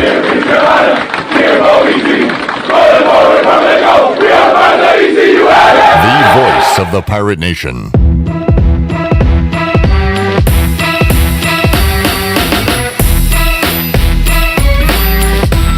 You're listening to Hour 2 of Pirate Radio Live. Now, back to the show. Welcome back. Did you miss the show on Pirate Radio? You can listen to all of Pirate Radio's archived local programming by subscribing to us on Apple Podcasts. Subscribe today by going to the podcast app on your iPhone or Apple device and search for Pirate Radio Audio Archives. Now let's head back in to Pirate Radio Live. Here is your host, Clip Rock. All right, back with you on PRL here on a Tuesday. The Carolina Hurricanes are in action tonight at Dallas. That's 8:30 on ESPN Plus. And the Canes have clinched a playoff spot. They have 8 games left. I'm so excited. I'm crying about it because it gets emotional, Shirley. You get a frog in their throat there, Clip? You all right? I was sneezing and coughing right before we got back on the air, so it appears that I've just gotten very emotional about this hurricane. You're all for Clip. Don't put some ranch on it, man. The Canes, Rob Brindamore, they said he couldn't do it. Put some ranch on it. Some ranch on it. Anyway, let's talk to our former intern, Brooks Hill, who joins us on the Fixed NC Live Line. Our resident Caniac got me into Canes hockey, and now I'm all in for this playoff run in 2021. Brooksy, how you doing, man? Doing good, Clippers. Good to hear from you, man. Good to hear your voice, and I'll say Brooks, along with Mike Flanagan from Section 328, and probably the Hurricanes playing better 2 or 3 years ago really made me find a joy for the sport of hockey and for the Carolina Hurricanes. And boy, it has paid off, Brooks, as the Canes went a decade without postseason play, and now they are headed to the playoffs for the 3rd straight year. They clinch, getting into overtime last night in their game. And Brooks, this is the expectation now for Carolina. So what's the feeling? Is it like, okay, now the real journey begins, or can you celebrate a playoff berth for Carolina since this was the expectation? I think you have to enjoy the moment for a day or so. Maybe like a 24-hour rule goes into a little bit of effect, because it's really impressive that the Hurricanes are at the top of the division still with 8 games left. And they're the only team in the Central Division to clinch so far. So I think you got to take pride in the fact that you didn't let it come down to the second to last or the last home game or the last game of the season, or the fact that you let somebody else kind of dictate, are the Hurricanes going to get in or not. You know, they played really good throughout the entire year. Yeah, they lost the last 2 games in overtime, but that's just like losing one of them in regulation and winning the other one in this case. And they did it on their own. And the way that they did it last night was really impressive with who they had available. Well, let's get to that, Brooks. This team is bruised up, battered, banged up, so that too is impressive. They're doing it with some guys you maybe wouldn't expect. But when you look at those injuries, Teuvo Teravainen has been out basically the entire year. And who else is this team missing right now, Brooks? And how does that affect postseason? Well, are they expecting everybody to be back and ready to go for postseason play? I would think that Rod Brindamore expects everyone to be available come postseason time. Now, whether that's a expectation or more like an aspiration instead of like a dream, or if that's a reality, we'll find out in the next coming weeks or so. But you hit the nail on the head with Teravainen. You would argue that Mrazek is the biggest missing piece right now from the picture. And right now you're down an alternate captain in Martinook. You're down a tough guy in Brock McGinn, who Trick Tracy harps on all the time how he plays through injuries, and he finally gets one bad enough where he has to sit out, and you can see a little bit of difference in the Hurricanes' play. Brady Shea out of the lineup, who they picked up last year at the deadline, kind of maybe played their hand a little bit in making sure that they had Yanni Hakanpää ready to go at the trade deadline a couple weeks ago. And now we had, last night, I believe my math is correct, we had 6 people who started the season day 1 on the taxi squad dressed for the game last night. Brooks, I guess one of the biggest pieces here filling in for injured players would be right there in the nets with Ned, right? So talk about Ned a little bit, and also what other guys were you not expecting to make an impact that are having to kind of fill in right now have played well for Carolina? All right, so I'm going to get on my soapbox right here in the middle of town square and say I was right at the beginning of the season in January on this show. I said that Alex Nedeljkovic was an NHL caliber goalie, and he was going to be proven this year with the Hurricanes, and I was right. Now, I will say, if I'm going to give myself credit, I did say that all 3 Hurricanes were not going to be on the roster after the deadline. I was wrong. They kept all 3. Yeah. And I guess it worked out that way because someone got injured, and they do that. So, obviously, Nedeljkovic playing really good, and I would be willing to bet that Nedeljkovic signs a contract this year. If he starts 3 more games after today, or including today, 3 more games, including the playoffs, his contract moves him from an unrestricted free agent to a restricted free agent, meaning that the Hurricanes get the first dibs at him, and you have to go through the entire offer sheet process again like they did last year with Aho. So Nedeljkovic, obviously, number 1 in the net. I'm so impressed with Nito Niederreiter and Vincent Trocheck and Marty Necas. That second line this year has really been a big force because, once again, Aho got off to a slow start. He now leads the team in goals with 20, and Hamilton actually has 31 assists. He was off to a slow start, too. But that second line of Trocheck, Necas, and Niederreiter, they got off to a really hot start. They've cooled down a little bit recently, but That's a great second line. And then Jordan Stahl, offensively, who should be considered for the Selke Trophy, given to the NHL's best defensive forward, has over 10 goals, top 5 in face-off percentage. And I think anybody who watches, whether you're a casual fan or you're a diehard like me, can understand how important the value of puck possession is, and you start with the puck off a face-off if you win it. So. Brooks Hill joining us. Man, a lot of guys chipping in for the quote-unquote stars being down for these Carolina Hurricanes. So, Brooks, would explain this to me. The divisions were revamped this year, which is why it seems like the Hurricanes are playing like the Panthers and Lightning every night, and it seems like an important game. They got, I guess they were playing Dallas this week, and then Detroit, Columbus coming up, Blackhawks. So they will play some of the lesser competition coming up the remainder of the way, it appears. But how do the playoffs work, Brooks, and what are we looking for now as far as seeding goes? Well, the Canes obviously want to win their division. What happens if they don't win their division? How does the seeding work, and what teams will they be paired up with in the playoffs? That's a great question. So you hit the nail on the head with you're playing only division opponents, and that's going to stick the same for the first 2 rounds of the playoffs.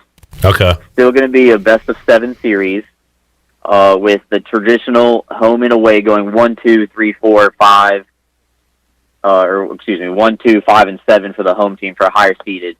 Now, if the Hurricanes do fall to second, which is realistic, I'm not hoping for it, but it is realistic, they would still host the 3 seed as the higher seeded team, and they would have the home ice advantage.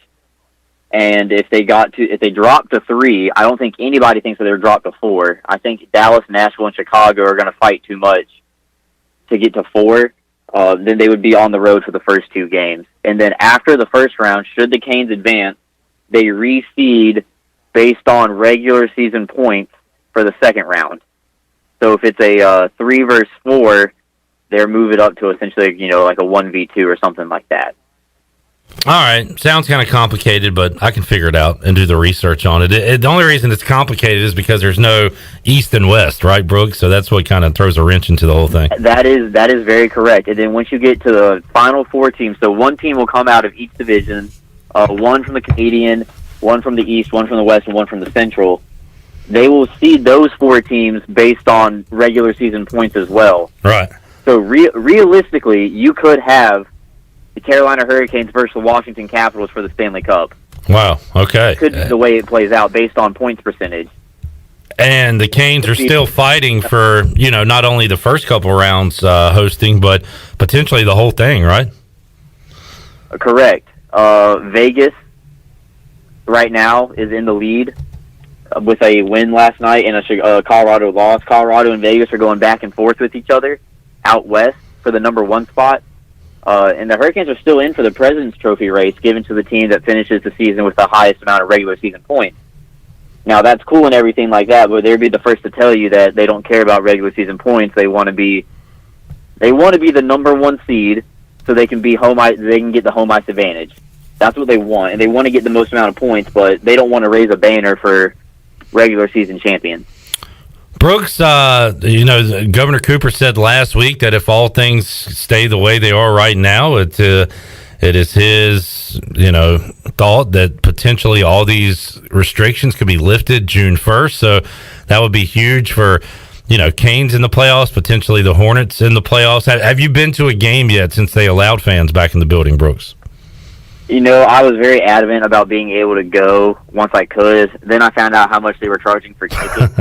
And I very quickly found out that, maybe it's just not worth it. I coach varsity lacrosse right now in our last week of regular season in North Raleigh Christian, where I went to high school. And, you just don't want to spend a good chunk of your paycheck on a one-time thing. So I'm waiting out a little bit, and I'm hoping that with the more people that they let in, that the demand of tickets since the supply goes up, the demand goes down, and the price will fall a little bit. Fortunately, with the Hurricanes making the playoffs 3 years in a row, the days of going and getting $30 Hurricanes tickets and having a good time in the upper level might just be over. That's just reality now. That you got to fork over $80, $75 to get inside the building somewhere. Brooks, I'm looking at the Stanley Cup champion odds. The favorite right now, by a pretty narrow margin, is Colorado, and then Vegas right after that. The Lightning and the Hurricanes have the same odds right now, plus 675 as Stanley Cup playoff champions. And look, you're a homer. You've been a fan your entire life, so you look at it one way. But do you feel like the Canes get the national respect they deserve? Well, what's national media, hockey media, saying about this Hurricanes team, and are they properly rated or underrated, Brooks? Well, that's very tough. I think one thing's for I believe in the national broadcast curse. Every time the Hurricanes play on national television, yeah. It's very unfortunate. And I actually was watching the game last night, and during intermission, I just turned the channel away because I just don't want to listen to the national people who don't watch the Hurricanes all year. You know, because we're not in a big time hockey market like Chicago or Detroit, who are at, near the bottom of the NHL period, who get to play every week on NBC. It's just I still don't think they get the respect they deserve. Pierre Maguire said last night, he said, we still talk as Jacob Slavin's probably the most underrated person in the NHL. Okay, well, you've been saying that for 3 years, Pierre. Like, when does he not become underrated anymore? All right. Dougie Hamilton had the longest point streak of the season going into yesterday. Unfortunately, that was broken by Nathan McKinnon, Colorado Avalanche. So it's just a matter of you got to do success. And Tony talked about it last week, and I texted you about it with a great analysis. Mm-hmm. When he said Stanley Cup or bust, it kind of made me think. And this really was not supposed to be the year. Looking at the contract wise, that this was the Cup or bust year. It was supposed to be next year, but you know what? We're here now. You might as well win the thing. You don't want to have a first round exit like you did last year, unfortunately, against Boston. Good news is you wouldn't run into a team like Boston until the Final Four. And the question is now is everybody's like, oh, it's like Rod Brind'Amour has his contract coming up, so I wonder what team's going to swoop in and steal him. Like Rod Brind'Amour is not going to re-sign with the Hurricanes for whatever amount of money that he wants. I think Tom Dundon will give it to him, but it's like a catch-22. Yeah. You want the national respect, but then you want people to be surprised, like when the Hurricanes come rolling to town, and it's not really like the players or like the other teams are surprised, like, oh man, this Hurricanes team is like good. It's more of people watching the game and finding out, all right, being like, oh, okay, like Carolina's doing something. But it's bad when you finally get on the national broadcast and you're down 2-0 going into the first intermission, and then it's like Dallas is in complete control of the game. And, it's Florida and Tampa Bay are going to be fighting for that number one spot. Carolina's going to drop down. They can't handle the pressure. And it's like, how many Hurricanes games have you guys seen this year? Brooks, I saw a quote from Rod Brind'Amour last night. It was, quote, "We've got 8 games left. We're in the playoffs. Like, let's go. Enough of the negative stuff. This group has worked their ass off all year. We're not done. We've got 8 games left, and we're going to try to win them all," end quote. Is the negative stuff he's talking about there? Is that people harping on maybe injuries, or what's he referring to there with negative stuff? I think that a little bit of injuries. Always asking, as a coach, when you guys ask Mike Houston or Cliff Godwin all the time about free update every day at practice, eventually it gets worrisome, and they get a little bit quick with you, because they just don't want to hear about it. The guy's injured. He's not playing. All right. Yeah. I don't know anything. I'm not a doctor. So I want to say that's a fraction of it. I think where this one comes from is the fact that the Hurricanes lost the last 2 games in a row in overtime. Mm-hmm. They were up 3-1 against Florida, and they ended up losing in overtime. By the way, Brooks, I mentioned this with Wade Minter earlier this year. There was a long stretch where it seemed like every time the Canes went to OT or a shootout, they would lose. They have reversed that in a big way this year. I know the last couple of games notwithstanding, but they've been great in overtime and shootouts this year, haven't they? Yep, only 1 shootout loss, and that was the first shootout loss since 2018. So shootout is really good. I'm a fan of, people are like, oh, like, get rid of the shootout. I'm fine with it. Hey, you know what? You couldn't score in overtime. My problem with last night and losing was if you went back and just watched the overtime, Hurricanes win the opening face-off, proceed to have the puck for 2.5 minutes, time of possession with it. Now, that's not all in the offensive zone. They're passing it, changing, going in and out like you do in 3-on-3 overtime.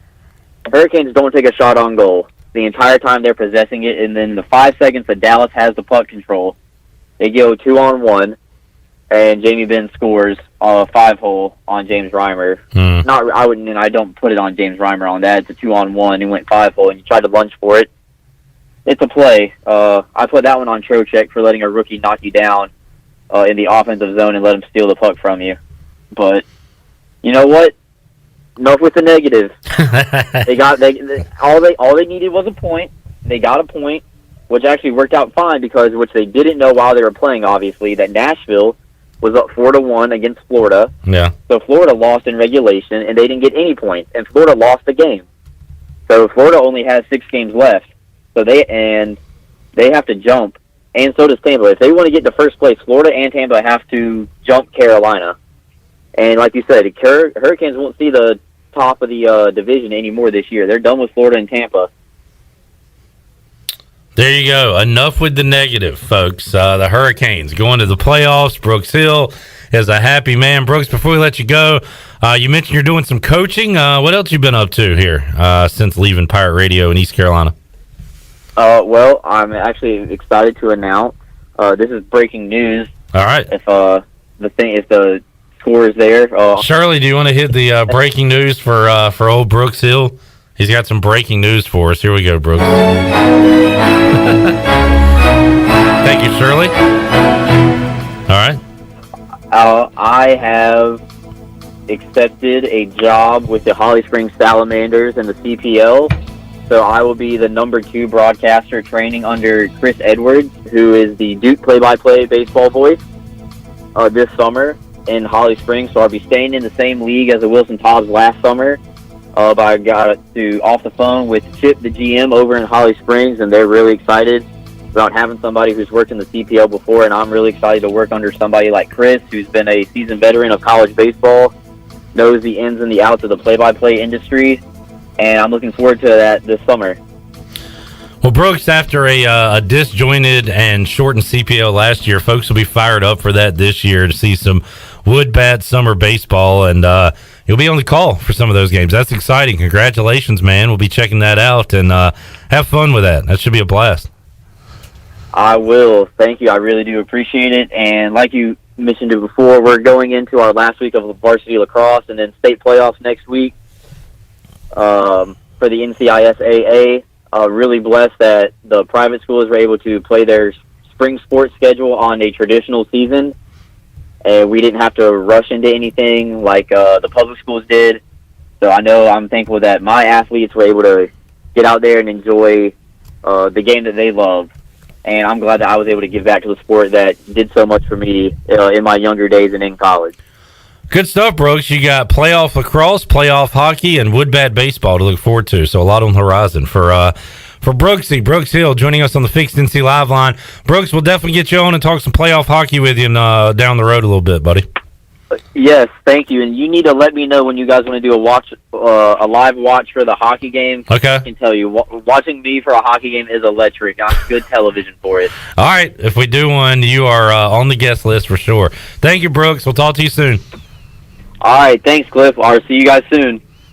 Brooks Hill joining us on the Fixed NC Live line, former Pirate Radio intern and Caniac. And Chandler, what do you think about a Stanley Cup playoff Hurricanes watch along in the Pirate Radio studios? That would be epic. Me, you, Tony Dunn, and Brooks Hill. Yeah. And all the Caniacs out there. Yep. All right. That would be awesome. We got if there's any chance of us, whenever the opportunity arises to have a watch party, you have to take that opportunity by the horns and party. I'm thinking Canes playoff hockey, Hornets playoff basketball, and then if ECU for some reason is on the road or makes a bowl game, God forbid, Omaha, a little baseball watch along as well. Oh man, Don't even get me started. I'm not going to get you started. Are you started? I'm starting my engine. I know what you're doing. You're eating great food from the place. The place in Washington. I just got my second helping of the day. I mean, it's like straight up home food. Yeah, potato salad, pasta salad, great sandwiches as well, and awesome sandwiches. They hooked it up earlier for our press box recording, and Chandler and I enjoying seconds on that this afternoon here in the Pirate Radio studios. Let's take a time out, come back, we'll wrap up hour 2, get you set for hour number 3 on this Tuesday edition of Pirate Radio Live. We are back with you after this.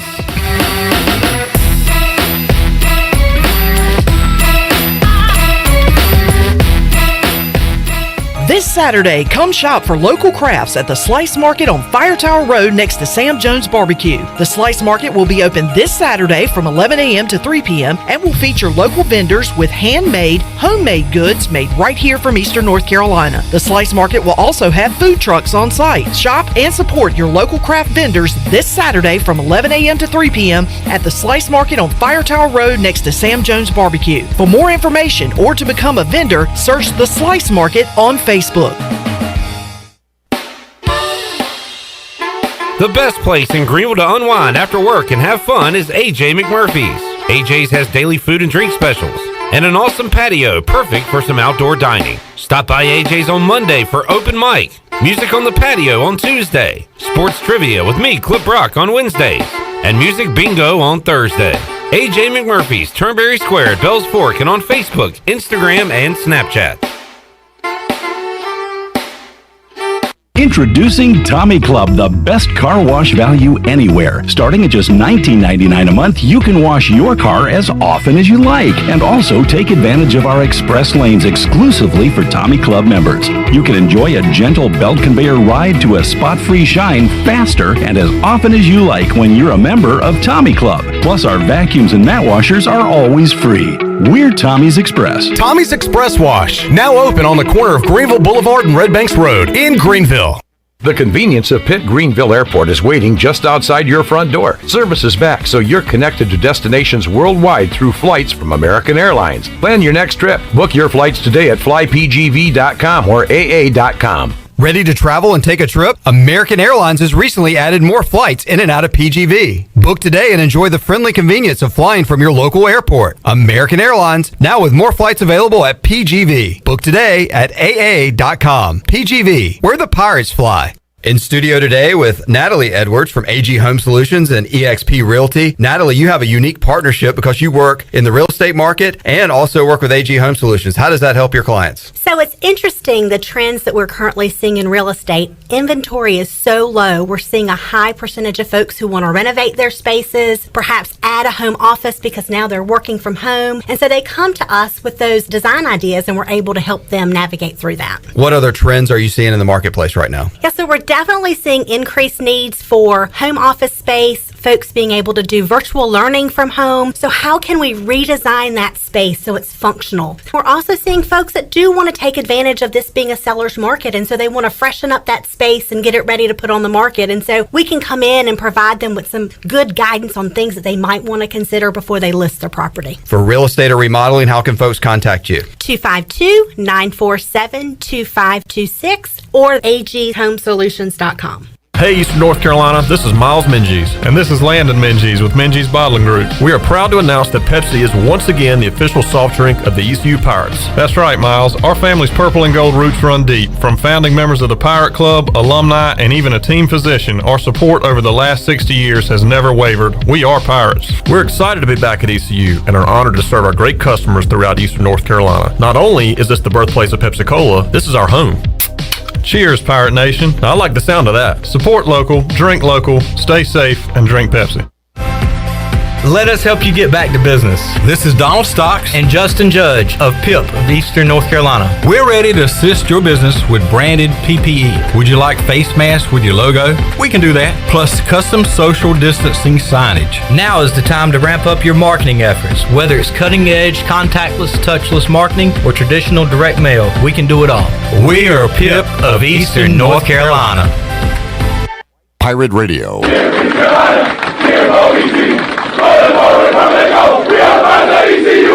The voice of the Pirate Nation.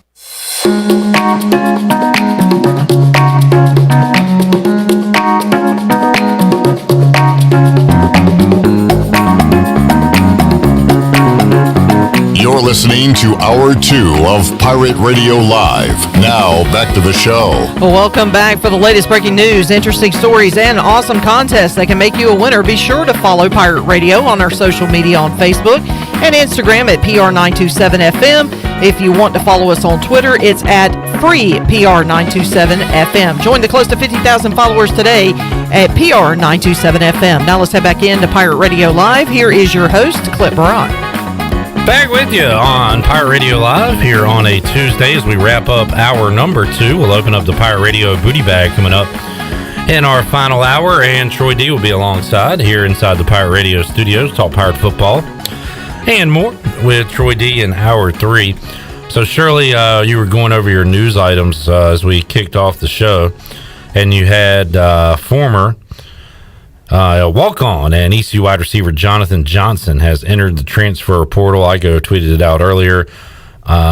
He enters as a grad transfer, so we'll be able to go play football at another school. And you see that after spring ball where maybe some guys kind of realize, all right, so this is where I'm at in the pecking order. And who knows if you get a nudge from a coach or if you make your decision on your own to go elsewhere. So that is a bit commonplace. This is not. How about just 3 days after a spring football game, a coach has been fired. It is an offensive line coach from Ole Miss. Randy Clements has been fired. Lane Kiffin told Clements that he had been fired on Tuesday morning. And Kiffin's decision, according to sources, according to ESPN, says that it was football reasons, not related to any off-the-field issues. Huh. So, did he have a bad spring game? I mean, could they not play? After the quarterback was sacked 30 times in the spring game, he's gone. Wow. I mean, and as you were reading that story, I was like, there has to be something that he has done off the practice field, off the game field. That's weird to go through spring ball. And, I mean, usually you have your coaches gone as soon as the season is over. You know, if you want to make changes in your staff, you usually do it right after the regular season if you don't make a bowl game or right after the bowl game. It allows you time to hire another guy. It allows him time to get a new job. So now they're going to have to go and search for... Everyone is talking about this story. It's a huge story. But now they're going to have to go and try to get a replacement at offensive line, or maybe there's an assistant that they might promote. Yeah, on staff already. Now they're having to look for an offensive line coach between spring ball and fall ball, which is that's very strange. And this is not a guy, Kiffin has been there a couple years, or actually this will be year 2 for Kiffin. Yeah, entering his second season. He wasn't there like a holdover from the previous staff. He was brought in by Lane Kiffin shortly after Kiffin got the job. So I guess one of his guys brought him in, went through a season, went through a spring, and then decided, watched some film and said, you know what? We need some heads to roll around here. Let's get rid of our offensive line coach right after spring practice. I would be heartbroken if Shank Wilder was got the axe after the spring game. Yeah, man, that is just that. I mean, that's got to be frustrating on that coach's end. I mean, he had to have had no idea that this was going to happen. Yeah, if anybody, he probably walked into Lane Kiffin's office and said, "Hey, coach, a great spring. I think the kids look good. Hey, look, man, let's put together our off-season plan here, our workouts and everything, and what we're going to do this fall." And he's like, "About that? Yeah, about that. You're out of here, bro. Yeah, pack your bags." So, Lane Kiffin does things differently. That is for sure. Well, that is for sure. He's a unique guy, especially on the social media aspect of things. So, no more Randy Clements down there at Ole Miss. My gosh. A wild one there. Coming up tonight in the association, the Charlotte Hornets in action. Kind of like the Hornets +9 tonight. That's too many points at home, Chandler. They're going to hang around this game with the Bucks. Last time they played the Bucks were a little depleted with injuries and some rest. Tonight they have a full roster, including Giannis. I think they got Chris Middleton and also Can't think of the other guy. Well, they played them earlier this year in Charlotte. I remember it. It was a Saturday night because I took the Hornets. Yeah. They were pretty big dogs. How did you do? Great, because the Hornets won outright. And I want to say... yeah, that's right. They were fully stocked then, the Bucks were. Yeah. So... And the Hornets, you know, I mean... The Hornets were fully stocked. They were fully stocked. Good point. LaMelo Ball, Gordon Hayward, and hopefully those guys will be back soon for Buzz City. Good point. So the Hornets not fully stocked tonight, but... Hey, Terry Rozier could go for 30. Miles Bridges and Washington, all those guys. Is he not a dunk machine or what? Yeah, he's been, and it's starting to shoot a little bit, do other things, become a complete player. So it's exciting. Pretty cool half-court shot that he had right before the buzzer, before the third quarter buzzer. He actually got a steal with like 4 seconds left, and then he went up from half court and knocked it down. So Miles Bridges doing other things besides dunking. There are fringe basketball fans that don't pay attention to it, start watching the playoffs, that have no idea about this play-in crap. And you know what? I kind of wish I was like you and didn't understand. But so teams that are 7 through 10 in the standings will have a little play-in type thing. If it goes by the same way it did last year, like right now, the Hornets are 8. They would play number 9, Indiana, and the Hornets would host them for 2 games. The Hornets would only have to win one of those games to advance. The Pacers would have to win 2. That's the way I understand it. That's the way it was last year, anyway. So this is basically like a wild card. I believe so. Yeah, that's how I'm seeing this as. The Hornets can avoid this if they get up to 6. They're a game and a half behind Boston right now for 6th in the East. Who they just walloped on Sunday. Walloped. The Hurricanes in action tonight. They clinched their spot, but they're playing for more right now. They want to secure, home ice advantage in the first couple rounds and potentially throughout the entire thing. So they will try to win tonight when they take on Dallas, and full slate of Major League Baseball going on tonight as well. Great sports night coming up on this Tuesday. All right, let's take a time out as we wrap up Hour 2. We'll be back with Hour 3 of Pirate Radio Live. Troy D will be here, and we'll talk some Pirate football, hear some Mike Houston cuts, and more in Hour 3 of today's show, including making you a winner. It's all ahead on Pirate Radio Live. We're back with you after this.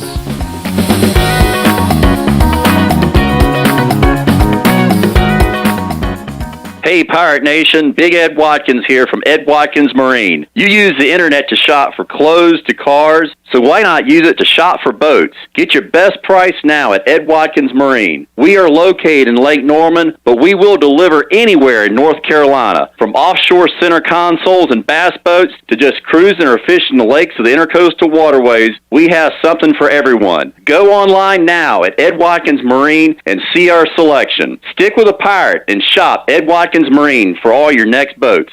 White Claw Hard Seltzer, a wave of refreshment. Crafted using our unique Brew Pure process. Made pure. Nothing tastes like White Claw Hard Seltzer. White Claw Hard Seltzer, available in 5 fruit flavors, 2 grams of carbs, gluten-free, and 100 calories. Find it at whiteclaw.com. White Claw Hard Seltzer, nothing tastes quite like it. Proudly distributed by Coastal Beverage. Please drink responsibly. E&S Hemp Company in Winterville is your premier CBD store. At E&S Hemp Company, they have helped hundreds of people just like you get relief from joint pain, anxiety, insomnia, and more by providing you the highest quality of CBD products available. E&S Hemp Company has a great selection of only the safest, purest, and most beneficial hemp-infused products available, from honey, tea, coffee, candles, and more. E&S Hemp Company, Fire Tower Road in Winterville, and online at eshempcompany.com. Spring is a great time to plant flowers, trees, and bushes. When planning your landscape, please keep in mind that you should never plant anything within 3 feet of a gas, electric, or water meter. The same thing applies if you have an electric transformer in your yard, except keep plants 8 feet clear of the front in case crews need access during a storm or an outage. Always remember to call 811 at least 3 business days before you dig to avoid underground lines. This important safety message is from your neighbors at Greenville Utilities. Ahoy, mateys! To keep those cars clean, you need the Pirates Cove Fast Pass. The new Pirates Cove Car Wash and Haviland Express Lube on Glen Burnie Road in New Bern is now open. Pirates Cove in New Bern is offering Fast Passes for $9.99 for new Fast Pass customers. You can visit us in Greenville on Fire Tower Road, Memorial Drive, and on East 10th Street. And have you heard? Pirates Cove on Fire Tower Road is now offering interior cleaning. So we have you surrounded. Pirates Cove, the official car wash partner of ECU Athletics. At US Cellular, we see our customers as more than just customers. They're neighbors. When you switch to US Cellular, you can get the new Samsung Galaxy S21 5G for free with no hidden requirements. As a neighbor, you deserve it. US Cellular, America's locally grown wireless. Terms apply. See uscellular.com for details. Does the idea of going to your local U.S. Cellular store make you feel a bit uncomfortable? Tired of the hassle of waiting and wearing a mask? Let Toby Williams and his outside sales team take away that worry. They will come right to your home or office and drop your phone off on the porch or at the front desk for you. Saving you time and worry is what the team at Cellular Warehouse is all about. Call Toby today at 252-799-7051 and let them help you with all of your wireless needs. Cellular Warehouse, your local U.S. Cellular authorized agent. There's no better time to drive away with a quality pre-owned car, truck, or SUV from Greenville Auto World. Greenville Auto World is your authorized rough country dealer. We specialize in lift and leveling kits along with custom wheel packages. Whether you're looking for ground clearance or enhancing the appearance of your vehicle, trust our team for your off-road experience. Greenville Auto World, 3840 South Charles Boulevard across from Hardee's at Bell's Fork, or online at greenvilleautoworld.net. This is Pirate Radio, WGHB Farmville, 1250 and 92.7 FM Greenville, WDLX Washington, 930 and 104.1 FM Washington.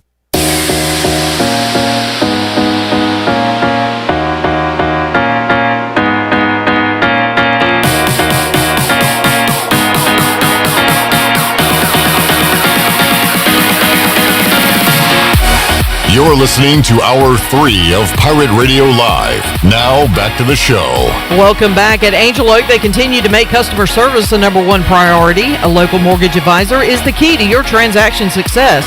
The combination of their local team's experience and Angel Oak's wide offerings of products for standard conventional, government, and portfolio loans is something for every financial situation. For more information, call Talbot Green, Joanne Weir, or Wanda Hager at 751-2060. Now let's head back into Pirate Radio Live. Here's your host, Clip Brock. Alrighty, thank you, Shirley Rhodes. Chandler Honeycutt here as well. Troy D alongside for the ride here, Hour 3 of PRL on a Tuesday. Troy, how you doing? Hey, doing good, Clip. Good to see you. How are you? We got to keep reminding myself it's Tuesday.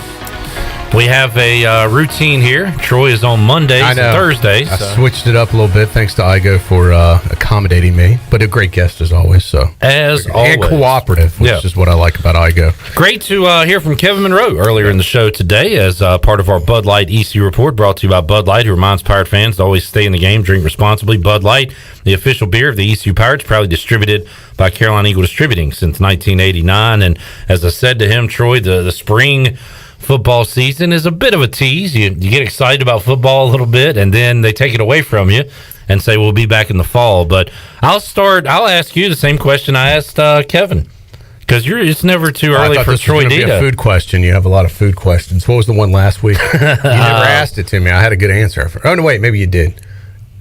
The Masters thing? Yeah, no, it wasn't that one. Maybe it was. I know. It was what would you eat in an eating competition. Oh, yeah. I did answer it. I'm sorry. Yeah. Asked and answered. You got food on the brain because we have an update on on the go ahead. What's your eating question? competition?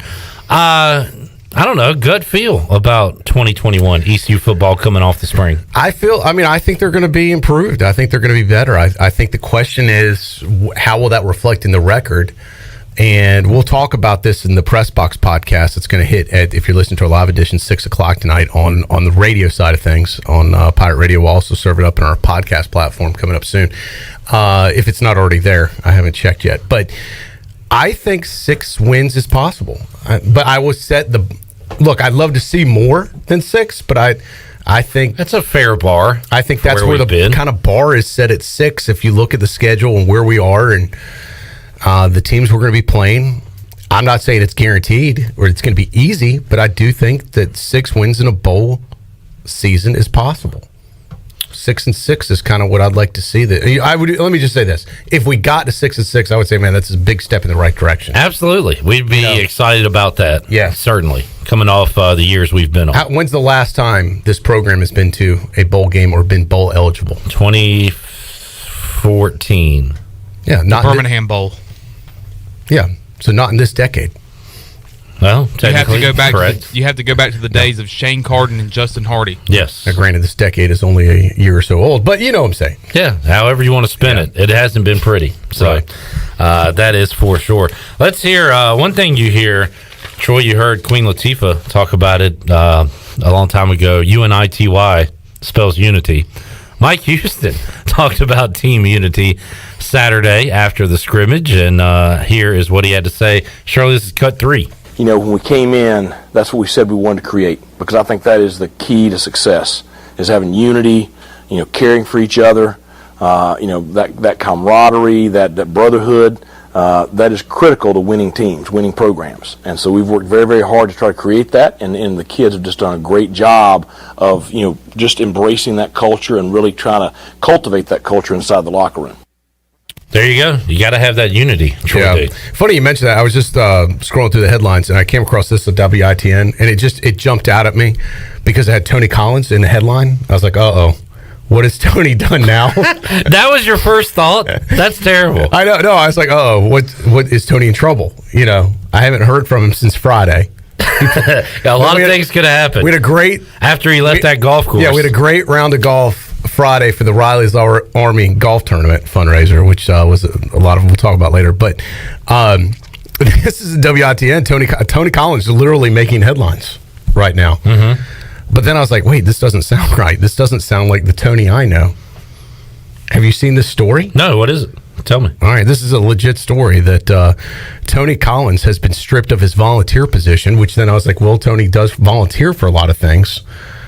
And he was cited for his white privilege and entitlement. I was like, I don't know if I'd call Tony white privilege, but I mean, but this is another Tony Collins. Okay, all right. That's in Greensboro. But I'm saying easily, look, the headline talks about Tony Collins volunteering, stripped of his privileges.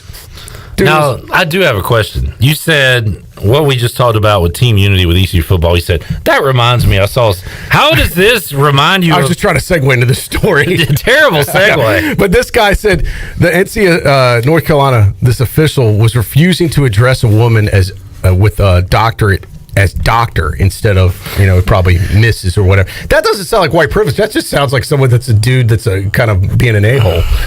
Everybody just has lost their minds. Yeah. And you just get along with people. Oh my God. But anyway, this is our Bud Light ECU report. The only reason I bring that up is because Tony Collins was mentioned. We got to ask Tony. I want to clear to our Tony Collins name. He has nothing to do with this. Troy, we got to play a game. Because our Tony Collins is about unity. We got to play a game. Was it a brother? No, it was not. It was a white Tony Collins. Tony's favorite game, which he loses all the time. All right. There's no way I'm going to remember this. Troy's not going to remember it. Chandler, next time, it's on you. Next time Tony's on, we got to pull up this story. Yeah. And ask him about his white privilege and why he won't call that woman a doctor. Yeah.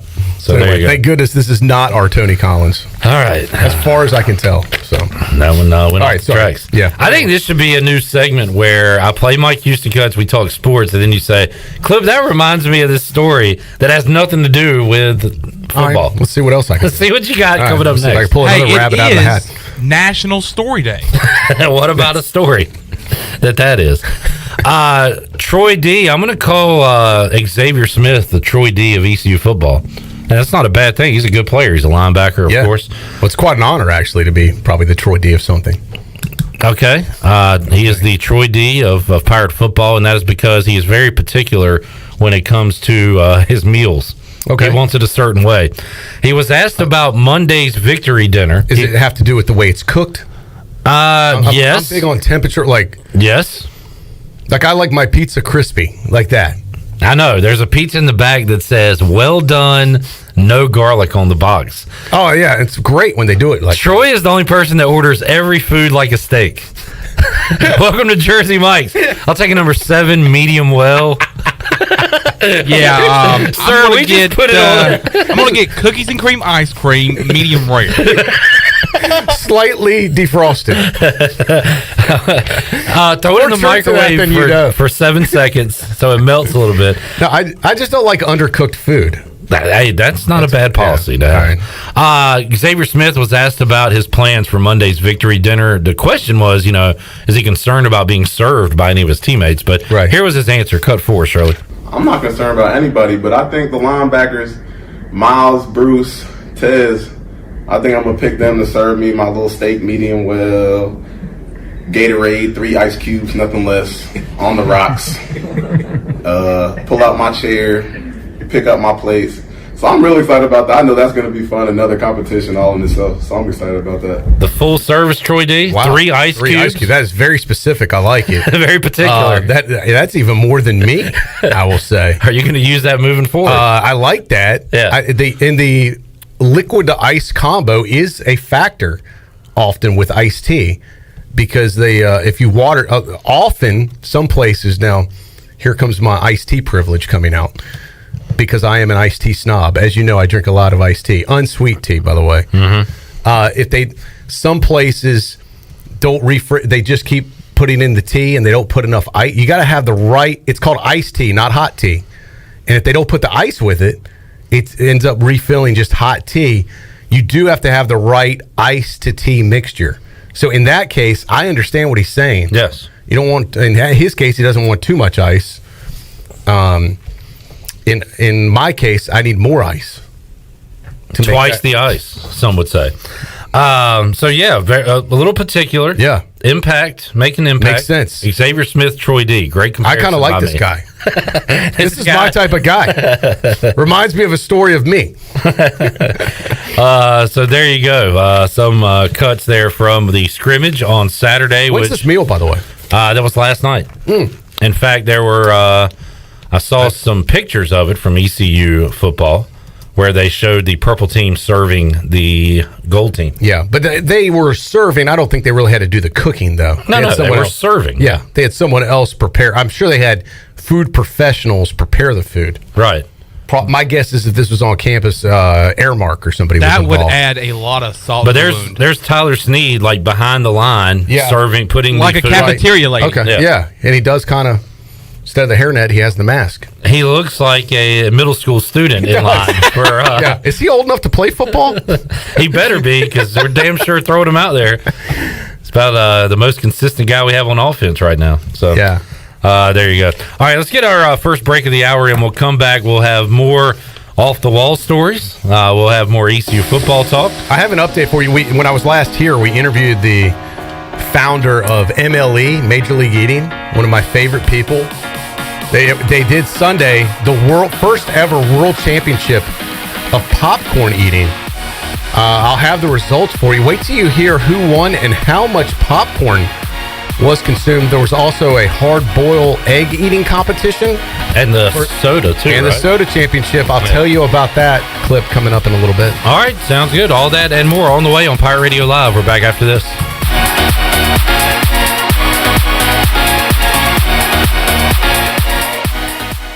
Hey Pirate Nation, this is Tom Brown from Brown & Wood Cadillac. We've been serving the Pirate Nation in Eastern North Carolina for 83 years. We have 4 brands, 3 generations, 2 showrooms, and 1 goal to make sure you leave a happy customer. This month at Brown & Wood, get a 2021 Cadillac and save over $4,000 off and 0.9% for 72 months. And as always, Brown & Wood is the home of the lifetime powertrain warranty. We're located on Greenville Boulevard next to the Convention Center, or shop us online at brownandwoodauto.com.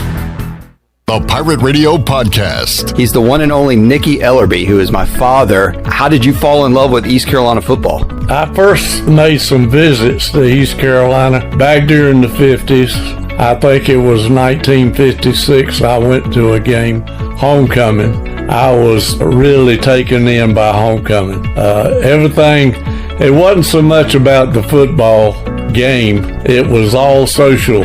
Then. Listen to every Pirate Radio podcast now by visiting our podcast channel and subscribing in Apple iTunes or SoundCloud. The Pirate Radio Podcast is powered by White Claw Hard Seltzer, proudly distributed by Coastal Beverage. 0% alcohol, 0 grams of sugar, full Budweiser flavor. For all the moments you want a beer and need to stay on your game. Budweiser Zero, 0 alcohol, 0 compromise.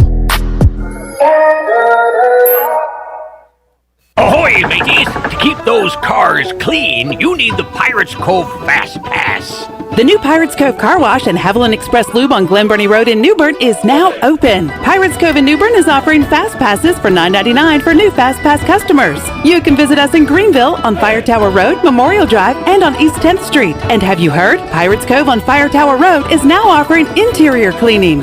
So we have you surrounded. Pirates Cove, the official car wash partner of ECU Athletics. My whole business just went up in flames, but my agent was there before the fire was out. We started a plan. I've got 25 employees who could be out of a job if we didn't get this place running again. My independent agent and auto owner's insurance, they made sure we didn't skip a beat. I mean, we didn't miss a single payroll. That's incredible. For whatever lies ahead, we're always there. This is Norm Bryant with Town Insurance in Greenville. Call me today at 756-8300. Go Pirates. Wait up. Papa John's has a new stuffed crust. Oh, we did it. All our tweets, DMs, and carrier pigeons worked. This ain't just stuffed crust. This is Papa John's crust. Stuffed. Hey, Pirate fans, order the new Epic Stuffed Crust One-Topping Pizza for only $12. The new Epic Stuffed Crust Pizza is the MVP move for game day or any day. Place your order online at papajohns.com and sign up for Papa Rewards. Papa John's, the official pizza of the ECU Pirates. Did you know time spent outdoors can help improve your children's health and bring balance to their life? The Outdoor Heritage Advisory Council invites you to join the Patch program. This program is for any child under the age of 16 and includes activities like fishing, hunting, and hiking. These are just one of the many ways you can earn the exclusive patches from the Outdoor Heritage Council. For more information on how to sign up and get your adventure started, visit outdoorheritage.nc.gov. Hi, this is Jason Shepard with The Place, located on the Washington waterfront. The Place is not just a restaurant anymore. We are now the place for great food, great drinks, and great entertainment for all ages. We have karaoke Wednesday night, shag night Thursday, and live music Friday, Saturday, and Sunday, as well as a great patio to enjoy the beautiful weather. Be sure to check out our Facebook page for all the latest information. The Place is located on Main Street on the Washington waterfront in historic downtown Washington. I look forward to seeing you at The Place. This is Coach Steve Shankweiler, offensive line coach for East Carolina University football, and you're listening to Pirate Radio, the voice of the Pirate Nation.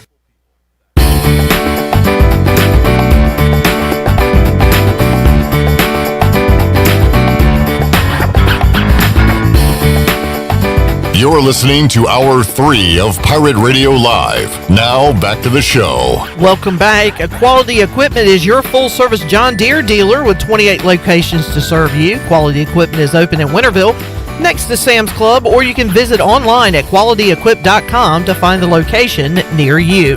Now let's head back into PRL. Here's your host, Clip Brock. All right, we're about to talk food, and truly we had some good food earlier today. Courtesy of The Place. Yeah. Jason Shepard. And you just heard the ad there on Pirate Radio. He hooked up the boys on the press box, which you can hear that podcast coming up if you're listening to our live edition in about 40 minutes, coming up at 6 o'clock. But, man, some great food today. Yeah, enough leftovers that Chandler got seconds right before the show today. That's right. He knocked some out. Yeah, it was good. They've got really good food there, but the atmosphere is cool, how you can sit outside and it's waterfront.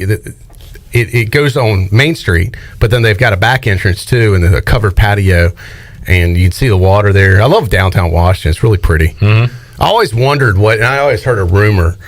I don't have any evidence that this was factual, but I've always heard this as folklore. I should say, not a rumor, as like Greenville folklore throughout the years. I've heard this since the 90s. That at one time when they were deciding where to put what became East Carolina University, it started as East Carolina's Teachers College, I believe. It was ECTC. ECTC. They had actually considered They were looking for locations. Washington, I think, was one of the locations. They ended up obviously putting it in Greenville. Could you imagine if they had put ECTC, which became ECU as we know it, if that was in Washington, on the water, on the Pamlico? God, no, I sound like Chandler. You sound like yourself. on the beautiful waterway there. Burgley. You sound like BP. If East Carolina if Greenville was Washington, Washington was Greenville. Holy crap, get to it. Imagine like if we were there, like that was downtown Greenville was on the waterfront right there, how awesome it would be. That would be cool if the stadium was on the water, like Tennessee Stadium. Or close to it. Yeah, where you could pull boats up and stuff. Mm-hmm. It would have been awesome. I think missed opportunity for the people of Washington. Art LeClaire, like hitting home runs into the water, like San Francisco. There could have been all types of cool possibilities if the two cities had flipped. When we say ECU basketball can't throw it in the ocean, we literally almost mean it. They can't throw it into the Pamlico River. Well, I think that would have been pretty cool. Really? Appreciate that. That would definitely have been cool. And those people messed it up for us. Way to go. Let's take them to task. Let's find out who they were. We can still get to Washington. Fair weather, idiots. we can still go to Washington very quickly.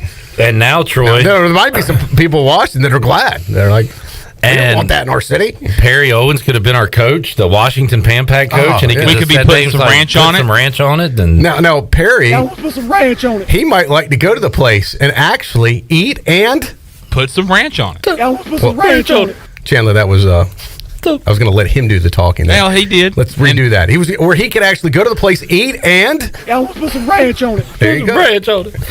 There you go. And Troy, we could also call us the Washington football team, I guess, in that case as well. Yeah, in many ways, you're right. The WFT. Now, there's Pan-Pack's still in it. Still alive. Have you gotten them on the air? No, I was going to kind of wait till it died down. Yeah, like either won it all or lost. And I know I have no effect on sports, but I've watched enough sports to know that, like, if I call them, have you them jump on the bandwagon, they lose, and then they're like, "Oh, this is all Pirate Radio's fault." Honestly, I feel that way. Yeah, maybe I shouldn't. know. I mean, I understand what you're saying. Yeah, I think it would be a cool interview at this point, though. Yeah. Do I really want to hear from him after? I want to hear from him now while they're winning. I know, I do too, but I think after they lose, the story goes away. Well, we're going to bring it back.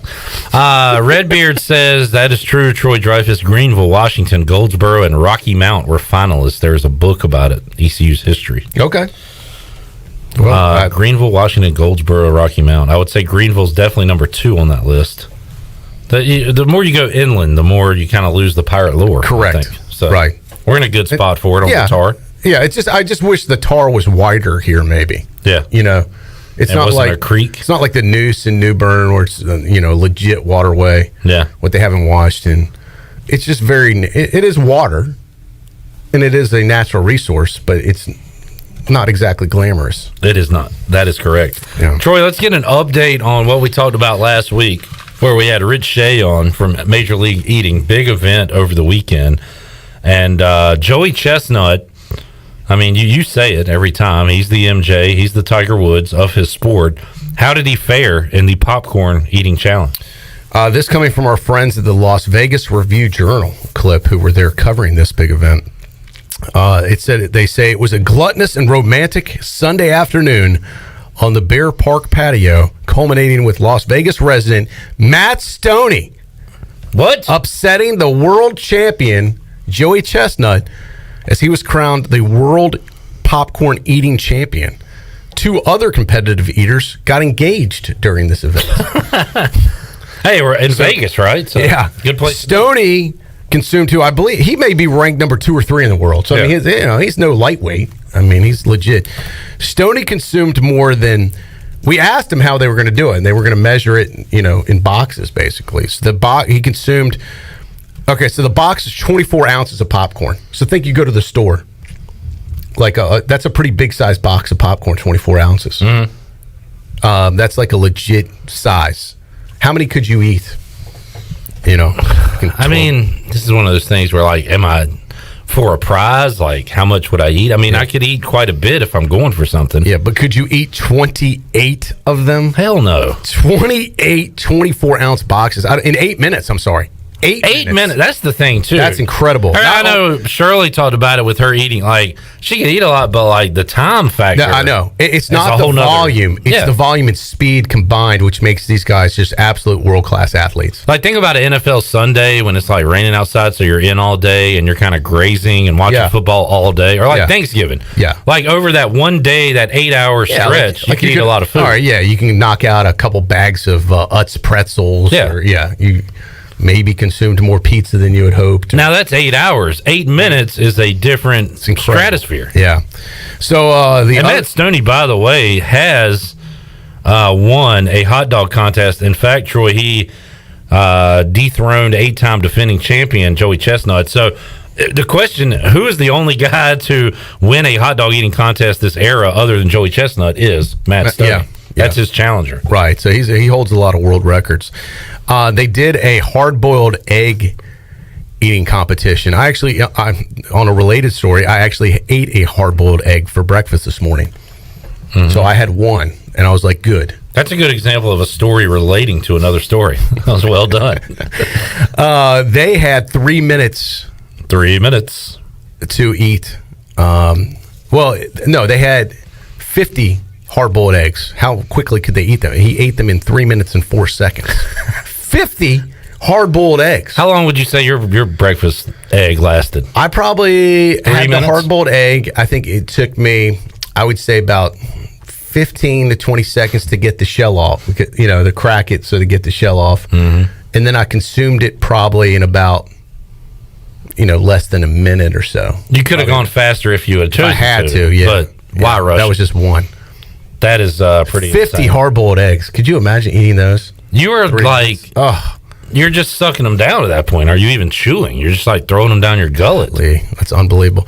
And then Eric Badlands Booker with the pregame, he was demonstrating this is almost like a carnival act here. He was demonstrating his ability to consume a gallon of fountain soda. So a gallon. So here's another related story. I just bought a gallon of milk.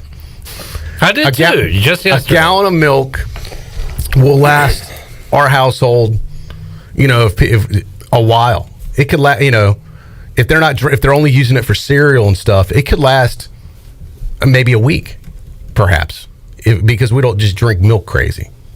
They use it to put in stuff, my kids.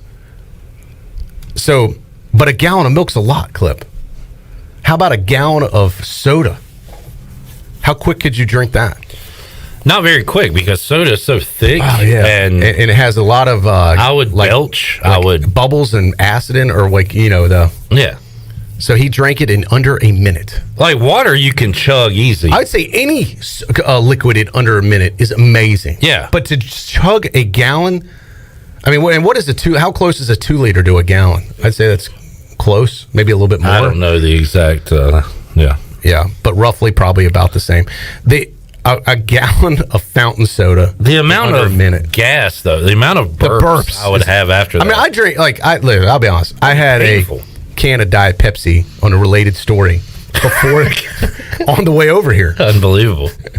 So I drank a can of Diet Pepsi. You might be the most relatable person alive, Troy. Every story.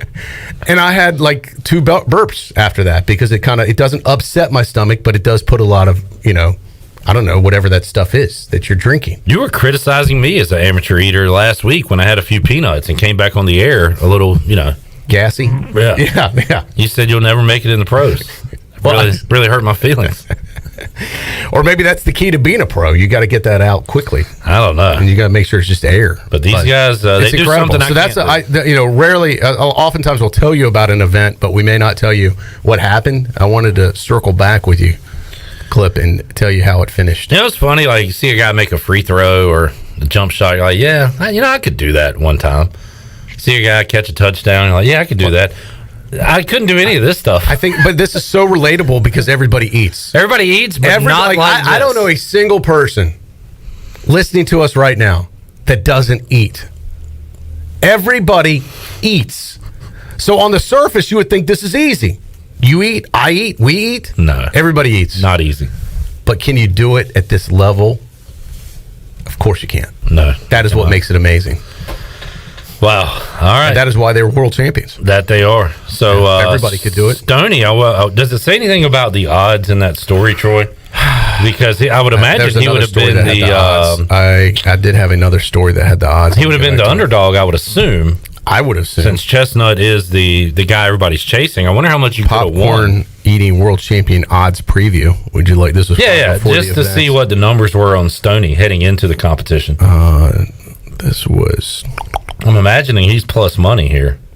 Some lay people will be familiar with Joey Chestnut already. There we go. Go down there. All right, so Joey was minus 400. Oh yeah, Stoney plus 300. You would have won a pretty penny there. Yeah, so if you took Stoney, you were big winner. Yeah, absolutely. Joey Chestnut. This event was put on by DraftKings. Yeah, it was almost a made for gambling event. Did Chestnut take a dive? Did he bet on Stoney? Did he? I mean, he's the one of the only people. Once betting gets involved, it's a little, it get hairy. Things. It does. Yeah. By the way, we need sports betting in North Carolina. Or food betting. I'm cool with that too. Yeah.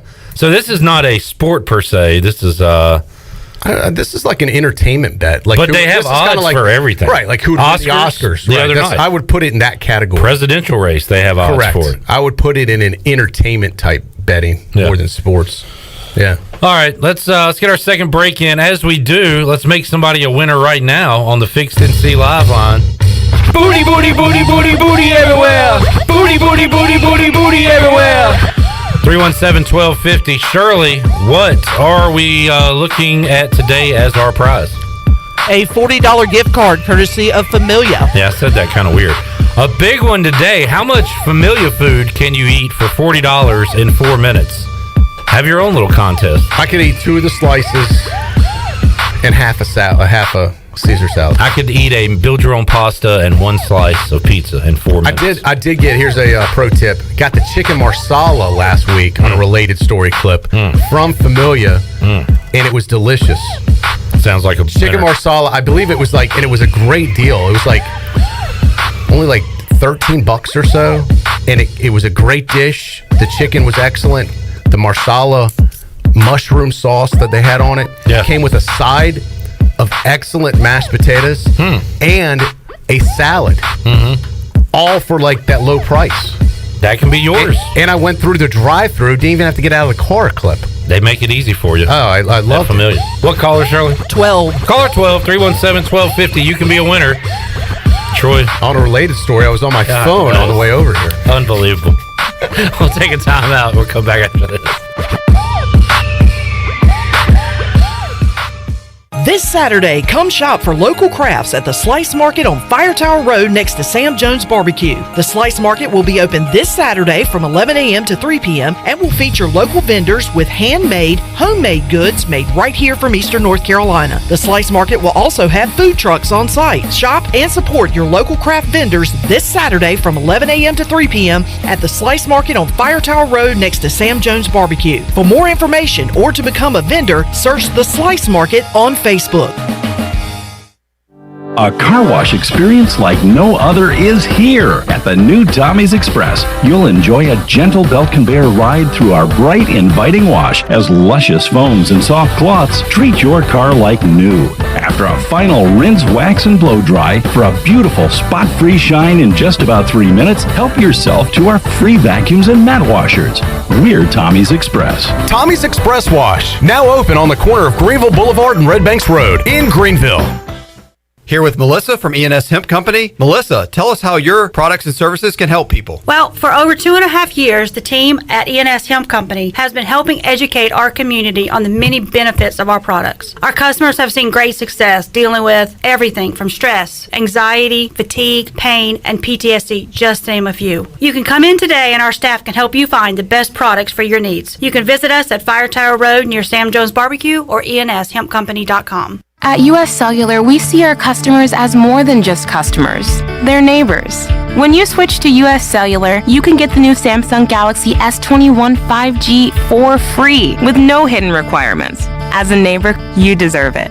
U.S. Cellular, America's locally grown wireless. Terms apply. See uscellular.com for details. This is Brandon Tate, owner and operator of Atlantic Wireless, an authorized agent for U.S. Cellular since 1997. Visit AtlanticWireless.com to find the store near you. We go beyond the call. In studio with Dr. Shondell Jones from Kinetic Physical Therapy. Dr. Jones, you guys are expanding and growing. Yeah, we sure are. One of the things that a lot of people don't know is that we actually have a pediatric practice as well. It's called Kinetic Pediatric Therapy. We've got speech, physical, and occupational therapy there just for kids. If you're concerned about your child's development or just want to make sure they're on track, you can bring them in for a screen. If they need evaluation, we're able to do that and help them continue to develop. For more information, you can visit us at kptkids.com or give us a call, 689-6043.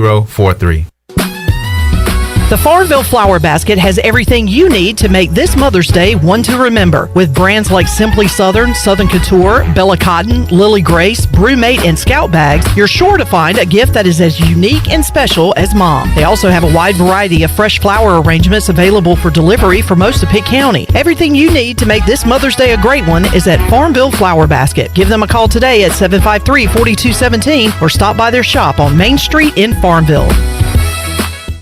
If you are push mowing your yard using an inefficient lawn tractor or your current zero-turn spends more time in the shop than mowing your grass, it's time you look at a Hustler zero-turn lawnmower. Residential mowers from Hustler are built like tanks and drive like sports cars. All Hustler mowers have fabricated, welded steel decks. Don't settle on cheap units with flimsy stamped decks from big box stores. Come see Ron Ayers Motorsports. It will guide you to the right mower for your property and your budget. Find us at Ron Ayers Motorsports, Highway 11 north of the airport in Greenville.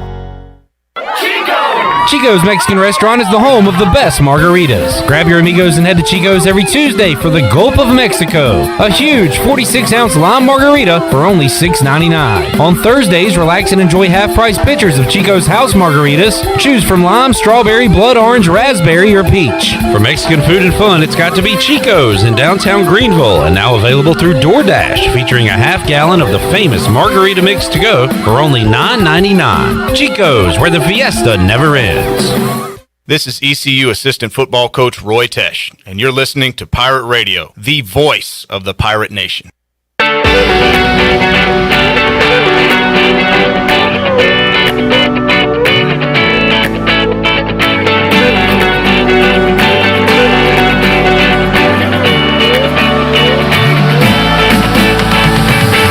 You're listening to Hour 3 of Pirate Radio Live. Now, back to the show. Welcome back. When your AC needs repair or replacing, call on the reliable service professionals of Delcor Heating, Cooling, and Plumbing. Go to DelcorInc.com or give them a call at 321-8868. Delcor, the service professionals in Greenville. And congratulations to Josh Lilly of Greenville. Picked up a $40 gift card to Familia. Get your sports weekend started at Familia. Every Thursday, Familia has $2 drafts all day. You can stop by with your friends and family for some New York-style pizza and have an ice-cold $2 draft. Familia is on Fire Tower Road near Pitt Community College and online at familianc.com. Now let's head back in to Pirate Radio Live. Here is your host, Clip Brock. Alrighty, thanks Shirley Rhodes, Chandler Honeycutt here, Troy D here for Hour 3 of Pirate Radio Live here on a Tuesday. Tomorrow's Wednesday, Troy. Can you believe it? We're almost halfway through the week. And how about this? This month is almost gone. It is. And sometimes I thought this month was still March, and I have to pinch myself and go, wow, we're already in April.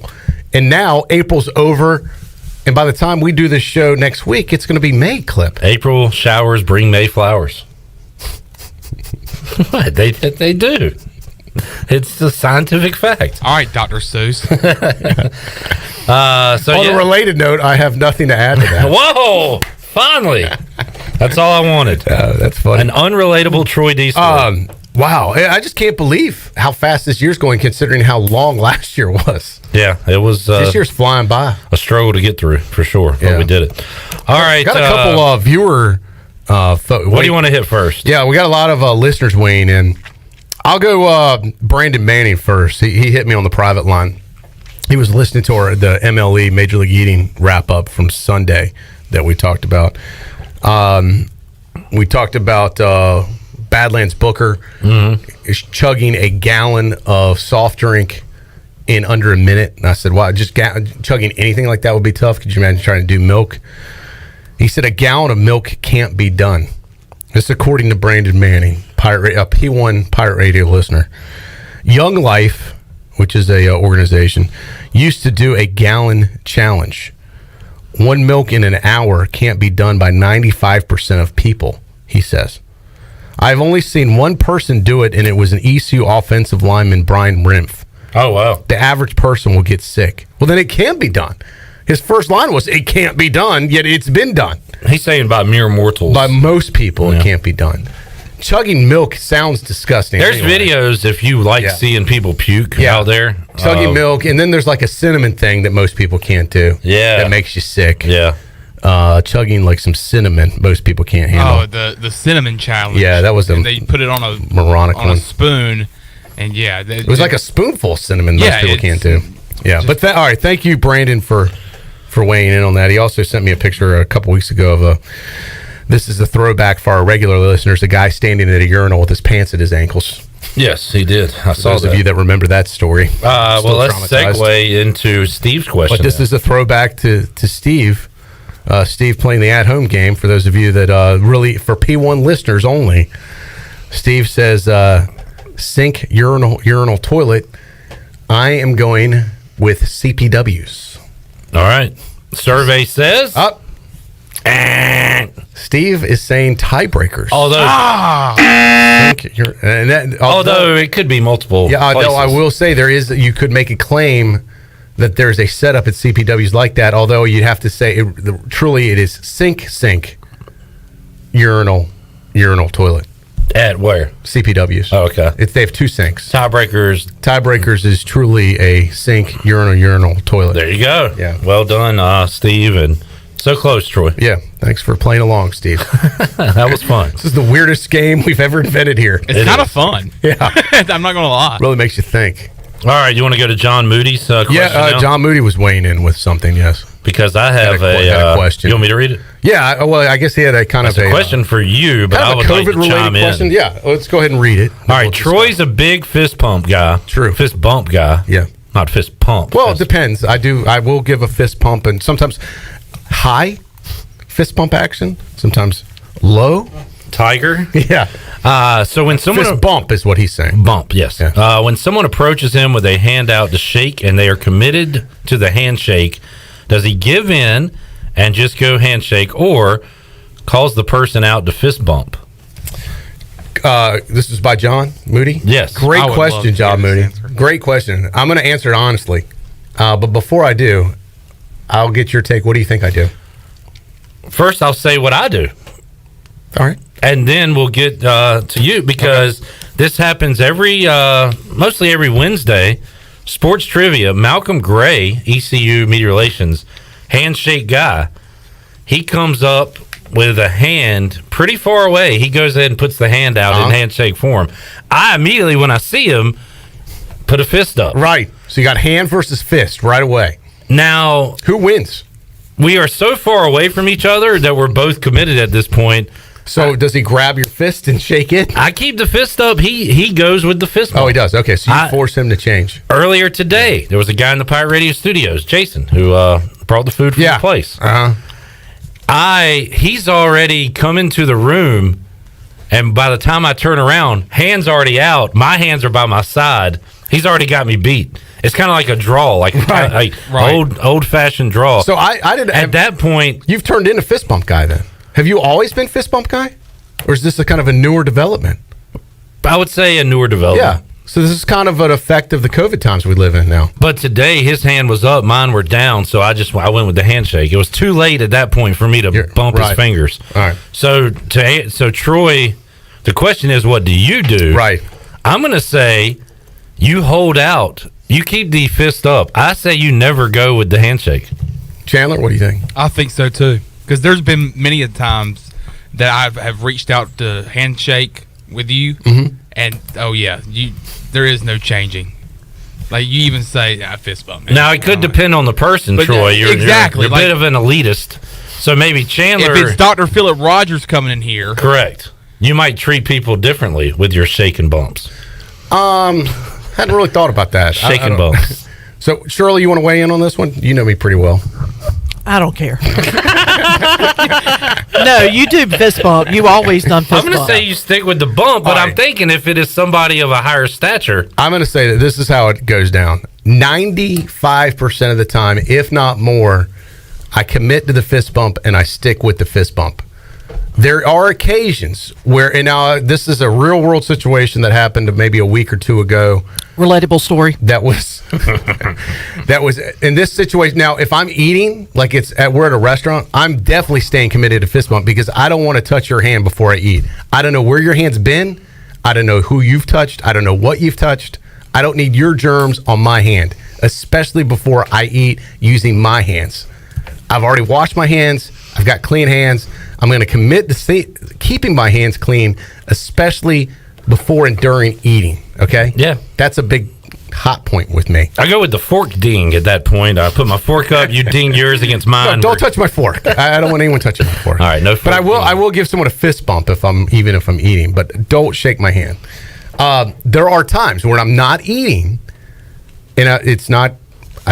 Let's say I'm at a bar clip, and I'm going, and someone's introducing someone to me, and we're just drinking cold beer, maybe just out of a bottle, and someone introduces me to somebody, and that guy, I go, hey, nice to meet you. I'm getting ready to give him the fist bump. He's committing like Malcolm Gray with the hand. We've got a stalemate. The other day, I was like, you know what? This guy's an older guy. He's probably going to bring up age. He's probably older than me. He's going to commit to, like, I'm shaking a hand. You know, you're not doing this new age fist bump with me, young. So I went ahead and shook his hand because I was like, it's not worth the argument or the headache. And if it's like slimy or too warm or gross, I'll go to the bathroom and wash my hand. So for people I didn't know this guy though. You'll probably never. I just met this guy. You'll never take the bump away, I would imagine. If you know somebody, well, if I know somebody, they know me and they know not to go hand anyway. If it's somebody of an older age, and they look stubborn, might be a time you would go with the shake. Right, and it's like, let's say it's at a bar or something. Yeah. Where okay, well, I'll take my chances. I just won't touch. After that, I'm aware. Okay, I've touched this guy's hand. Don't put it in your eye or anything. How were you in college at the attic in the elbow room? No issue. I don't think it mattered back then. You didn't think about it back then? Yeah, no, that wasn't. This is like a condition that has come on later in life. Yes, there were a lot of things that weren't issues back when you were younger. But no, I never thought about that. But I also didn't think about like how much smoke I was inhaling secondhand when all these people could smoke at the clubs back then. I mean, do you remember what the attic and elbow were like? Is that crazy, like though? In the 90s? How about when you went to like Ryan's or whatever and they had like a smoking section and people were just hammering them down? I would walk out of the attic on a Saturday night and my clothes would just be drenched with smoke. It just smelled like I was a chain smoker, like I was in a smoke tunnel. We would stay at the Wingate on Memorial Drive, and they would ask. I remember they used to ask smoking or non-smoking room, and we would go to a non-smoking room, and it still smelled like the smoke. funny thing is, most smokers I know don't want to be like in a smoking room, like a smoky room. They prefer to be outside and not be covered in it.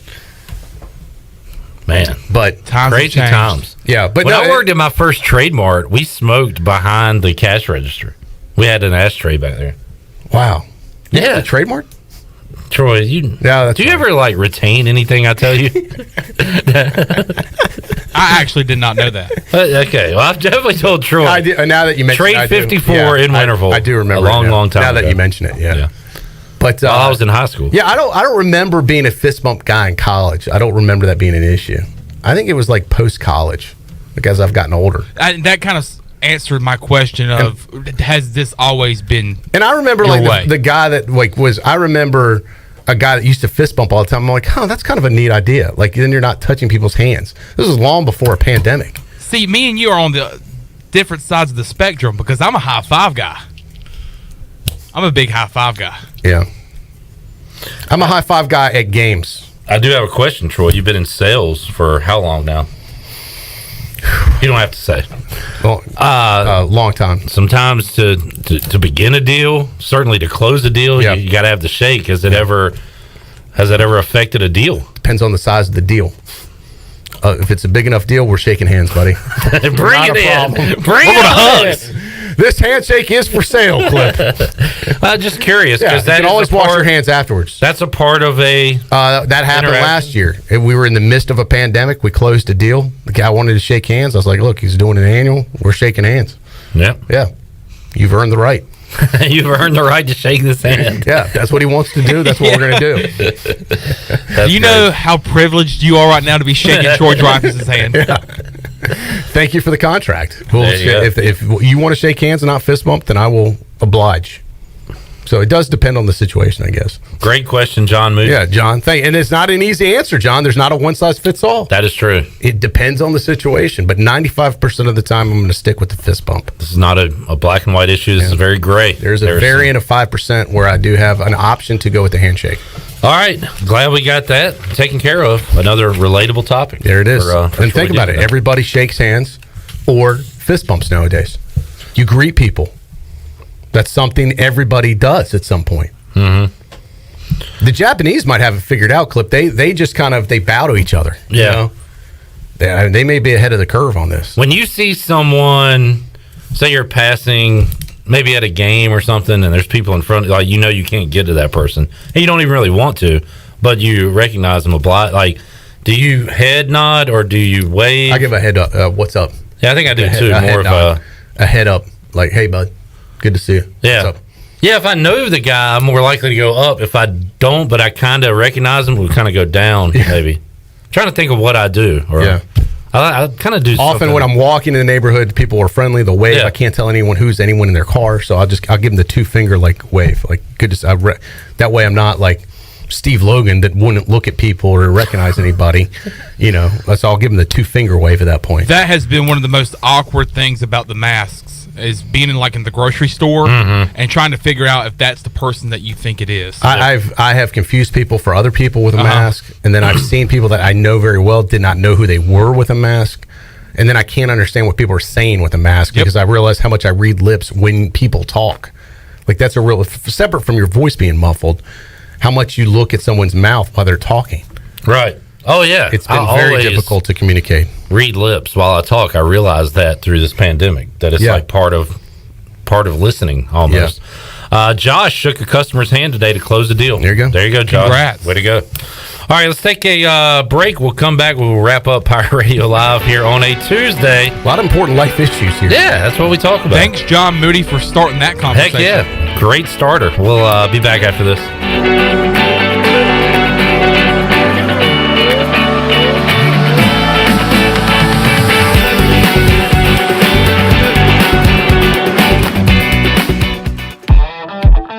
Hey Pirate fans, it's time to get that yard done right with the new John Deere mower from Quality Equipment. Our premium lawn care lineup is what every homeowner needs this spring. A John Deere will change the way you mow with easy-to-use attachments, effortless steering, and intuitive controls. Right now, save up to $700 on X300, X500, and X700 series mowers. Learn more at QualityEquip.com and get quality done right. Offer ends 10/29/21. Some restrictions apply. See dealer for details. Sawyer's Fun Park is now open in Greenville. This state-of-the-art 40,000 square foot facility features a 2-story LED interactive laser tag, a one-of-a-kind 2-story ninja course, a ropes course with a 180-degree zip line, and it's only one of 5 in the country that are indoors. Multiple climbing walls, a super cool arcade with 40-plus games, and a brand new full-service cafe and bar for adults. Visit the brand new Sawyer's Fun Park, now open, located right behind ARU on Corey Road, Greenville.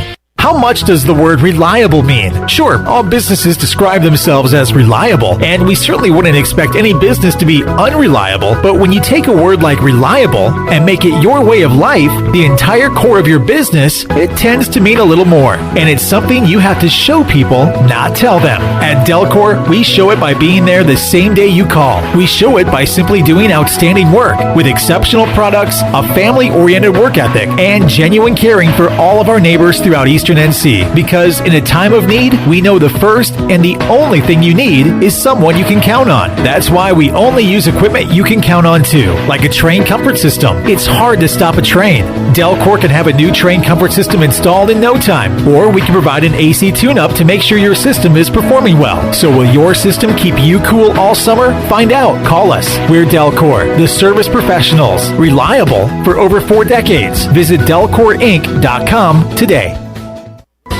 Have you ever seen those exotic aquariums like the guys do in Las Vegas on television? You ever thought about having one of these aquariums in your business? It's more affordable than you think. This is Hal Pruitt with rentafishtank.com. We can make having an aquarium in your business turnkey with no work, cleaning, or hassles for you. Rentafishtank.com creates a relaxing atmosphere and keeps children occupied. Rentafishtank.com already services many dental, pediatric, and doctor offices, plus hospitals and senior living centers. Check us out at rentafishtank.com.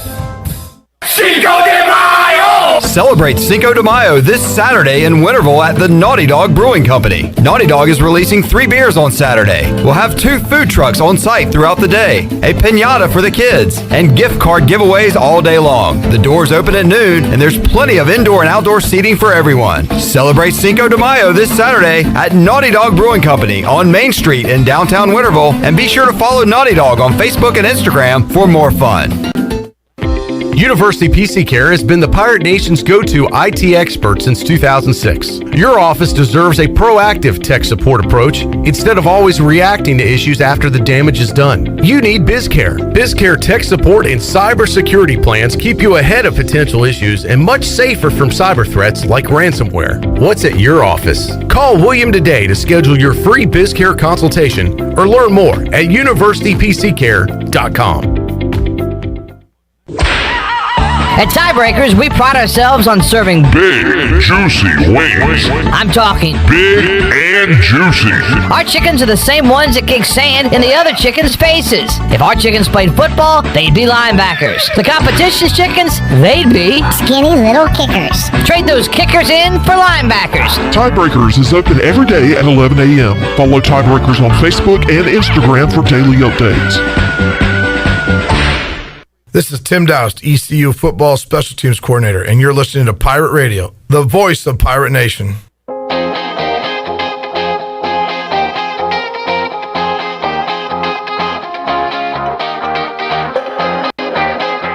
You're listening to Hour 3 of Pirate Radio Live. Now, back to the show. Welcome back. Let's take a look at your stock market report for today. The Dow was up 3 points and closed at 33,984. The NASDAQ dropped 48 points at 14,090, and the S&P was only down 0.9 of a point at 4,186. That's your Wells Fargo Advisors Financial Report. For a personal look into investing, call Wells Fargo Advisors today at 756-6900 in Greenville. Wells Fargo Advisors, LLC, member SIPC. Now let's head back into Pirate Radio Live. Here is your host, Clip Brock. All right, enjoyed talking some Pirate football on the Bud Light ECU Report earlier today with Kevin Monroe. If you missed it, you can check it out on our social media platforms and also watch it on YouTube and Facebook. The Bud Light ECU Report brought to you by Bud Light, the official beer of the ECU Pirates, proudly distributed by Carolina Eagle Distributing since 1989. We'll talk Pirate baseball on the Bud Light ECU Report on Wednesday with Corey Glore, play-by-play voice of ECU baseball. On a related note, I enjoyed an ice cold Bud Light down in Carteret County this past weekend. Good. It was excellent. By the way, speaking of great weather, how about 84 degrees currently in the greater Greenville area with the sunset not until 7:52 p.m. now. So it's getting close to about an 8 o'clock sunset, staying lighter later as we get closer and closer to that 9 o'clock where it stays lighter until like 9 o'clock going into June, July. You guys been enjoying the super moon or whatever? Man, it's been, I'm not I'm more of a sunset guy, as you know, but I got to tell you, the moon last night was amazing. It's pretty weird to look outside at night and like it's bright. It kind of looks like, the sun's out a little bit. Yeah, like your backyard, if your lights are off, probably be pretty dark, especially if you live in the country, but everything's kind of illuminated. It is so bright. It's amazing how bright that moon was last night. A super moon. Troy saw one of those at a restaurant I did. Not too long ago. I was scarred by that super moon. Where was I again? Oh, yeah. Okay. You never said it on the air. I don't know why. I have my reasons. Okay. All right. And I will never tell a soul. I'll take it to the grave. That part of the story wasn't as important. It's just what happened in that restroom that fateful night. Troy, we will see you Thursday, and not to overshadow your appearance, but we do have a big guest. We do. Coach Mike Houston from ECU football will join me and you, Clip, and we'll tag team on Coach Houston and ask him questions. And we'll wrap up spring ball, and more importantly, look ahead to ECU football 2021. Will it be a season to remember? Is this the turnaround year under Mike Houston? We're going to compete. We'll ask Mike Houston that question. We're going to have a good bunch in here. We're going to have a good bunch. On Thursday. Yeah. Looking forward to that. We will see you then. I'm going to ask him how he thinks we do in the Oklahoma drill versus like other media members. That'd be a good question, I guess. Like you versus Bailey in the Oklahoma drill. All right. Washington versus Dallas. And look, people like different things. Troy will ask those questions. I'll ask ECU football That's why we do good together. Okay, we'll do that on Thursday. I'll find out what movie he's watching. All right. Yeah, we'll talk football too. Troy We'll talk football life, Clip. That's what we do on the show. Troy would do good at a Super Bowl media day because Right. they ask a bunch of like silly questions. You would be perfect. You have to go represent Pirate Radio next year at the Super Bowl. It's a good idea. If you could eat one food in a food eating competition, Could you imagine me interviewing Tom Brady? Tom, can you believe that January's over and it's February in time for the Super Bowl? I tell you what I would do. I'd definitely hang out with Gronk after the game. I think me and Gronk would be good friends. Yeah. He reminds me of like some of my fraternity brothers. Yeah. Yeah. He'd be fun to hang out with. I'd have some good stories if I hung out with Gronk. Unfortunately, I'm just stuck with Billy Weaver. All right, I got to go. So I will see you folks coming up Wednesday, 3 o'clock on Pirate Radio Live for Chandler Honeycutt, Shirley Rhodes, Troy D. I'm Clip Rock. If you're listening to our live edition, the Press Box podcast coming up next, Clip. All right. Until next time, for the whole crew, so long, everybody. Thanks for listening to Pirate Radio Live, an exclusive presentation of the voice of the Pirate Nation.